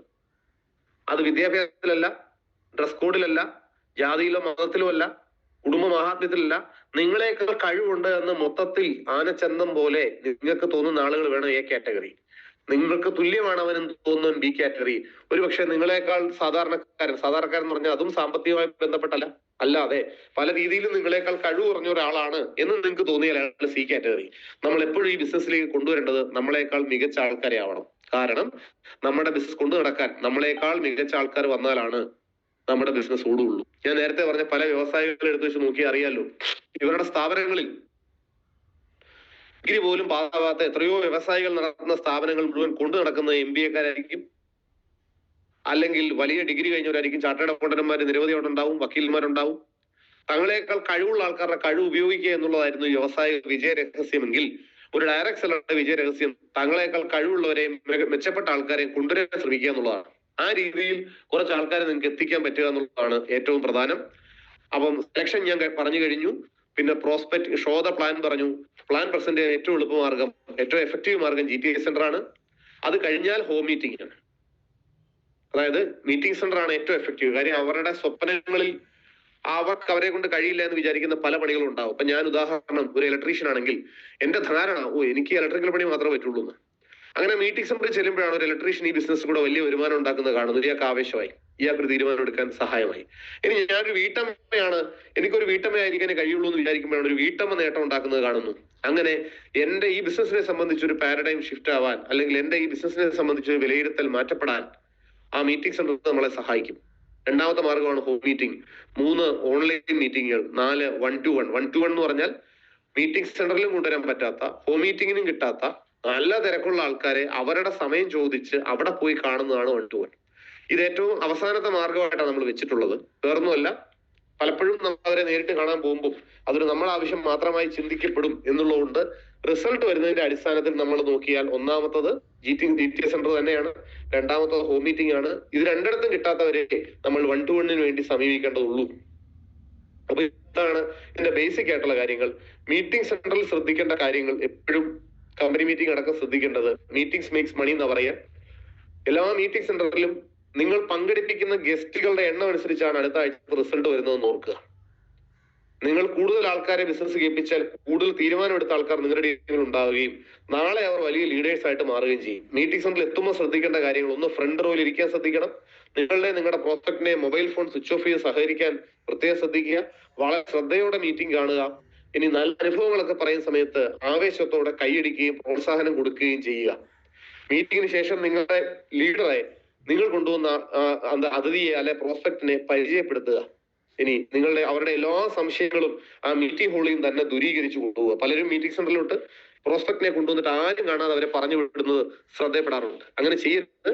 വിരിച്ച ആൾക്കാരുമായി അയാൾക്കൊരു ജീവിതം ഉണ്ടാകാൻ സാധ്യതയുള്ള ബിസിനസ് കൂടെ വലിയ നേട്ടം ഉണ്ടായ ആൾക്ക് ഒരു ഷെയ്ക്ക് ഹാൻഡ് കൊടുക്കുമ്പോൾ ഒരു കറണ്ട്, ഒരു എനർജി ആ പുതിയ പ്രോസ്പെക്ടിന് പാസ് ചെയ്യാൻ സാധ്യതയുണ്ട്. ആ ഒരു ഇൻഫോർമേറ്റീവായ ആ ഒരു സംഗമം അല്ലെങ്കിൽ ആ ഒരു കൂട്ടുമുട്ടൽ നമ്മൾ കാരണം ഒഴിവാക്കരുത്. ആ രീതിയിൽ നിങ്ങളുടെ പ്രോസ്പെക്ട്സിനെ പരിചയപ്പെടുത്തിയിട്ടേ വിടാൻ പാടുള്ളൂ. ഹോം മീറ്റിംഗിൽ ഞാൻ നേരത്തെ പറഞ്ഞു, ഒരു 5-10 ആൾക്കാരെ നിങ്ങളുടെ വീട്ടിൽ വിളിക്കുക, ഒരു ചെറിയ സ്വാഗതം പുതിയ ഡിസ്ട്രിബ്യൂട്ടർ പറയുക. സ്വാഗതം എത്ര ഉള്ളൂ. ഞാൻ എന്റെ വീട്ടിലാണ് ഹോം മീറ്റിംഗ്. ഞാൻ ഇപ്പോൾ ഒരാഴ്ച ആയുള്ള ആളാണെങ്കിൽ നിങ്ങൾക്ക് സ്വാഗതം പറയാം. എന്റെ പേര് നിങ്ങൾക്ക് അറിയാലോ, അനീഷ് എന്നാണ്. ഞാൻ കഴിഞ്ഞ ആഴ്ച ഒരു ബിസിനസ് തുടങ്ങി. എനിക്ക് അതിനെക്കുറിച്ച് വിശദമായി പറഞ്ഞുതരാൻ അറിയില്ല. അതിനുവേണ്ടി ഇവിടെ വന്നിട്ടുള്ളത് ഈ ബിസിനസ് കൂടെ വലിയ നേട്ടങ്ങൾ ഉണ്ടാക്കിയ അനിൽ സാറാണ്. അനിൽ സാറിനെ നിങ്ങൾക്ക് വേണ്ടി ഈ ബിസിനസ് ഷെയർ ചെയ്യാൻ ഞാൻ സ്വാഗതം ചെയ്യുന്നു. എനിക്ക് വേണ്ടി എല്ലാവരും ദയവ് ചെയ്ത് ഒരു അരമണിക്കൂറത്തേക്ക് അനിൽ സാറിനെ കേൾക്കുക. നിങ്ങളുടെ മൊബൈൽ ഫോണുകളൊന്ന് സൈലന്റ് ആക്കി സഹകരിക്കുക. ഒരു സ്വാഗതം, ഇത്രേ ഉള്ളൂ. ഇതിന്റെ ഹൈലൈറ്റ് ഇത്രേ ഉള്ളൂ. എനിക്ക് വേണ്ടി അരമണിക്കൂർ കേൾക്കാൻ പറയും. കാര്യം അനിൽ സാറിനെ അവർക്ക് ആർക്കും അറിയില്ല. അതുകൊണ്ട് തന്നെ അവർ എഴുന്നേറ്റ് പോകാൻ സാധ്യതയുണ്ട്. അങ്ങനെ പോകാണ്ടിരിക്കാനാണ് നമുക്ക് വേണ്ടി അരമണിക്കൂർ ഇരിക്കാൻ പറയാം. ഇങ്ങനൊരു സ്വാഗതം ആ വീട്ടുകാരൻ പറയണം. ഒരു കുറച്ച് പ്രൊഡക്റ്റ്, ഒരു 10-15,000 രൂപയുടെയെങ്കിലും പ്രൊഡക്റ്റ് ആ ഹോം മീറ്റിംഗ് നടക്കുന്നതിന്റെ വീട്ടില് ടേബിളിൽ ഒന്ന് ഡെമോ വെക്കുന്നത് വളരെ നന്നായിരിക്കും. കാര്യം ആൾക്കാർക്ക് എന്താണെന്നറിയാനും നോക്കാനും ഒക്കെ. മീറ്റിംഗിന് ശേഷം ആ ലീഡർ പറഞ്ഞതിന് ശേഷം മാത്രം ഒരു ചായ കൊടുക്കുക. ചായ കൊടുക്കണമെന്ന് നിർബന്ധമില്ല, ആവശ്യമുള്ളവർക്ക്. ഇനി വന്ന അതിഥികളെ ലീഡർക്ക് പരിചയപ്പെടുത്തുക. നിങ്ങൾ ഈ ബിസിനസ് സീരിയസ് ആയി ചെയ്യാൻ പോകുന്നുള്ള വിശ്വാസം അവരോട് ഷെയർ ചെയ്യുക. ആളുകൾ എത്ര വലിയ മൈലേജ് സ്റ്റേജിന്റെ പ്ലാൻ കേട്ടാലും, എത്ര വരുമാനം കിട്ടുമെന്ന് കണ്ടാലും ആൾക്കാരൊക്കെ നിരീക്ഷിക്കുക നിങ്ങളെ ആയിരിക്കും. നിങ്ങൾ എത്രത്തോളം ആത്മവിശ്വാസം ഉണ്ട് ഇതേ നോക്കുള്ളൂ. ബിസിനസ് എത്ര വലുതാണെന്നല്ല, നിങ്ങൾക്ക് ഇതെന്തോ എങ്ങനെ ഓടിക്കാനാണ് പ്ലാൻ, ഇതാണ് അവർ നോക്കുക. അപ്പൊ നിങ്ങളുടെ ഒരു കോൺഫിഡൻസ് ആണ് ഈ ബിസിനസ്സിലേക്ക് പുതിയ ഒരാളെ കൊണ്ടുവരിക എന്നുള്ളത് വളരെ പ്രധാനപ്പെട്ട ഒരു സത്യമാണ്. അത് നിങ്ങൾ ആ നിലയ്ക്ക് എന്താ പറയണ്ടേ ചെയ്യണം. ഇനി അടുത്ത ദിവസം അവരെ കാണാൻ പറ്റുന്ന ഒരു സാഹചര്യം ഉണ്ടാക്കുക എന്നുള്ളതും ഇതിന്റെ ഉത്തരവാദിത്വത്തിൽ പെടുന്നു. ഇനി 1-to-1 കാര്യം നേരത്തെ പറഞ്ഞു. 1-to-1 നിങ്ങൾ ആർക്കെങ്കിലും പോയി ഒറ്റയ്ക്ക് പ്ലാൻ കൊടുക്കരുത്. നിങ്ങളുടെ ഏറ്റവും അടുത്ത ആൾക്കാർക്ക് മാത്രമേ 1-to-1 കൊടുക്കാവുള്ളൂ. നേരത്തെ അവരുടെ അപ്പോയിന്റ്മെന്റ് എടുക്കാൻ നമ്മൾ തയ്യാറാവണം. ഇനി ഒറ്റയ്ക്ക് നിങ്ങളൊരു 1-to-1 പ്രസന്റേഷന് പോകരുത്. നിങ്ങളുടെ കൂടെ അപ്ലൈ ലീഡറോ ഒരു അസോസിയേറ്റോ എങ്കിലും ഉണ്ടോ, 2 പേരെങ്കിലും മിനിമം പോകണം. 3-ൽ കൂടാനും പാടില്ല. കുറെ ആൾക്കാർ ചെന്നിട്ട് പറയേണ്ട കാര്യമില്ല. മാക്സിമം 2-3 ആൾക്കാർ മാത്രം പോവുക. ഇനി അപ്ലൈ ലീഡറുടെ സഹായത്തോടെ പോകുന്നതായിരിക്കും നല്ലത്. ഒരു പുതിയ ഡിസ്ട്രിബ്യൂട്ടർ ആണെങ്കിൽ, ഒരു ഡിസ്ട്രിബ്യൂട്ടർ ആയി നിൽക്കുന്ന ഒരാളാണ്, ഒരു ടീം കോർഡിനേറ്റർ എങ്കിലും നിങ്ങളുടെ കൂടെ ഉണ്ടെങ്കിൽ അത്രയും നല്ലത്. ആ രീതിക്ക് വേണം ഒരു പ്രസന്റേഷൻ നമ്മൾ പോകാൻ. അപ്പൊ ഇത്രയും കാര്യങ്ങളാണ് ഈ ബിസിനസ്സുമായി ബന്ധപ്പെട്ട് നമ്മൾ ചെയ്യേണ്ടത്. ഇനി ഞാൻ ഇത് പറയാനാണെങ്കിൽ കുറേ ഉണ്ട്. അപ്പൊ ഈ ഓൺലൈൻ മീറ്റിംഗ് ആയതുകൊണ്ടും 1.5 മണിക്കൂറിൽ ഇത് തീർക്കേണ്ടതായതുകൊണ്ടും കഴിഞ്ഞ കുറച്ച് ദിവസങ്ങളായിട്ട് ഞാൻ ഇതുപോലുള്ള കുറച്ച് പരിശീലന പരിപാടികളൊക്കെ ആയിട്ട് ഒത്തിരി അധികം സംസാരിക്കേണ്ടതുകൊണ്ടുള്ളത് കൊണ്ടും ഞാൻ 1.5 മണിക്കൂറിൽ ഇത് അവസാനിപ്പിക്കുകയാണ്. അപ്പം ഇത്രയും കാര്യങ്ങൾ നിങ്ങൾ കേട്ടു. മീറ്റിംഗ് കേട്ട് കഴിഞ്ഞ ആളുകൾ തീരുമാനമെടുക്കുക. മൈലേജ് സ്റ്റൈലിന്റെ പ്രൊഡക്റ്റ് കണ്ടോ, 2,10,000 കിട്ടുന്ന ലീഡറെ കണ്ടോ, ഒന്നുമല്ല. പകരം അയാളുടെ മുമ്പിൽ ഈ ബിസിനസ് വന്ന് പറഞ്ഞ അയാളുടെ അമ്മാവന്റെ മകൻ, അനിയൻ, അളിയൻ, അയൽക്കാർ, ആ ആൾക്ക് ഈ ബിസിനസ്സിൽ ഒരു വിജയ പ്രതീക്ഷയുണ്ടോ, അവർ എത്രത്തോളം സീരിയസ് ആയിട്ട് ഇത് ചെയ്യാൻ പോകുന്നുണ്ടോ, ആ ആളുടെ കൂടെ ഒരു പുതിയ വ്യക്തി ബിസിനസ്സിലേക്ക് വരുള്ളൂ എന്നുള്ള കാര്യം ഓർക്കുക. അതുകൊണ്ട് വളരെ കോൺഫിഡൻസോട് കൂടി നിങ്ങളുടെ ബന്ധുക്കളോടും സുഹൃത്തുക്കളോടും ഈ ബിസിനസ് പറയാൻ ശ്രമിക്കുക. സിസ്റ്റമാറ്റിക് ആയി ബിസിനസ് ചെയ്യാൻ ശ്രദ്ധിക്കുക. വളരെ ഈസി ആയിട്ടുള്ള ഒരു ബിസിനസ് ആണിത്. ഒരു സങ്കീർണതയും ഈ ബിസിനസ്സിലില്ല. വളരെ എളുപ്പമാണ്. പക്ഷെ ഇതിന്റെ പ്രാഥമികമായ കാര്യങ്ങൾ പഠിച്ചെടുക്കാൻ തന്നെ കുറച്ച് സമയം പിടിക്കും. ഒരു 6 മാസമൊക്കെ പിടിക്കും. ആ 6 മാസത്തേക്ക് ചെറിയ ഇൻവെസ്റ്റ്മെന്റ് തുടങ്ങിയ ഒരു ബിസിനസ് ആണ് ഇതെന്ന ഒരു കുറവിന്റെ പേരിൽ, അതൊരു കുറവാന്നല്ല ഞാൻ പറയുന്നത്, ഒരു എളുപ്പമാണ് എങ്കിലും ചെറിയ ഇൻവെസ്റ്റ്മെന്റ് തുടങ്ങിയ ബിസിനസ് ആണെന്നുള്ള പേരില് എല്ലാ തിരക്കും കഴിഞ്ഞ് ഇത് ചെയ്യാന്ന് വിചാരിക്കാതെ, നമ്മളുടെ ഏതെങ്കിലുമൊക്കെ അപ്ലൈ ലീഡേഴ്സ് ഇത്തരം പ്രോഗ്രാമുകൾക്കും ട്രെയിനിങ്ങുകൾക്കും ഒക്കെ നമ്മളെ നിർബന്ധിക്കുന്ന സമയങ്ങളിൽ ഇത് അവരുടെ ബിസിനസ് ആണെന്ന് വിചാരിക്കാതെ, അവർക്കെന്തോ ലാഭം കിട്ടാനെന്ന് വിചാരിക്കാതെ, അവനവന്റെ ജീവിതം മാറ്റിമറിക്കാനുള്ള ഒരു അവസരമാണെന്ന് മനസ്സിലാക്കി ഒരുപക്ഷെ ഓടിത്തളർന്ന ഒരു വ്യക്തി എന്ന നിലയിൽ നിന്ന് വലിയ വിജയങ്ങൾ ഉണ്ടാക്കാനും എനിക്ക് കഴിയും, അതിനെനിക്ക് ഒരു അവസരം ഒരു കച്ചിത്തുരുമ്പാണ് എന്ന ബോധ്യത്തിൽ ഇതിലേക്ക് കടന്നു വന്ന് വലിയ നേട്ടങ്ങൾ ഉണ്ടാക്കാൻ എന്നെ കേൾക്കുന്ന എല്ലാവർക്കും കഴിയട്ടെ എന്ന് ആശംസിച്ചുകൊണ്ട് എനിക്ക് ഈ ഓപ്പർച്യൂണിറ്റി തന്ന നമ്മുടെ മാനേജ്മെന്റിന് ഒരിക്കൽ കൂടി നന്ദി അറിയിച്ചുകൊണ്ട്, വലിയ വിജയങ്ങൾ ഉണ്ടാക്കാൻ എന്റെ മുമ്പിലിരിക്കുന്ന ഓരോരുത്തർക്കും കമ്പനിക്ക് കഴിവുണ്ട്, നിങ്ങൾക്കും കഴിവുണ്ട്, അത് തിരിച്ചറിയാനുള്ള ബുദ്ധി അവരവർ വിശ്വസിക്കുന്ന സർവേശ്വരൻ തരട്ടെ എന്ന് മാത്രം പ്രാർത്ഥിച്ചുകൊണ്ട് ഞാൻ എന്റെ വാക്കുകൾ അവസാനിപ്പിക്കുന്നു. Wish you all the best. Thank you.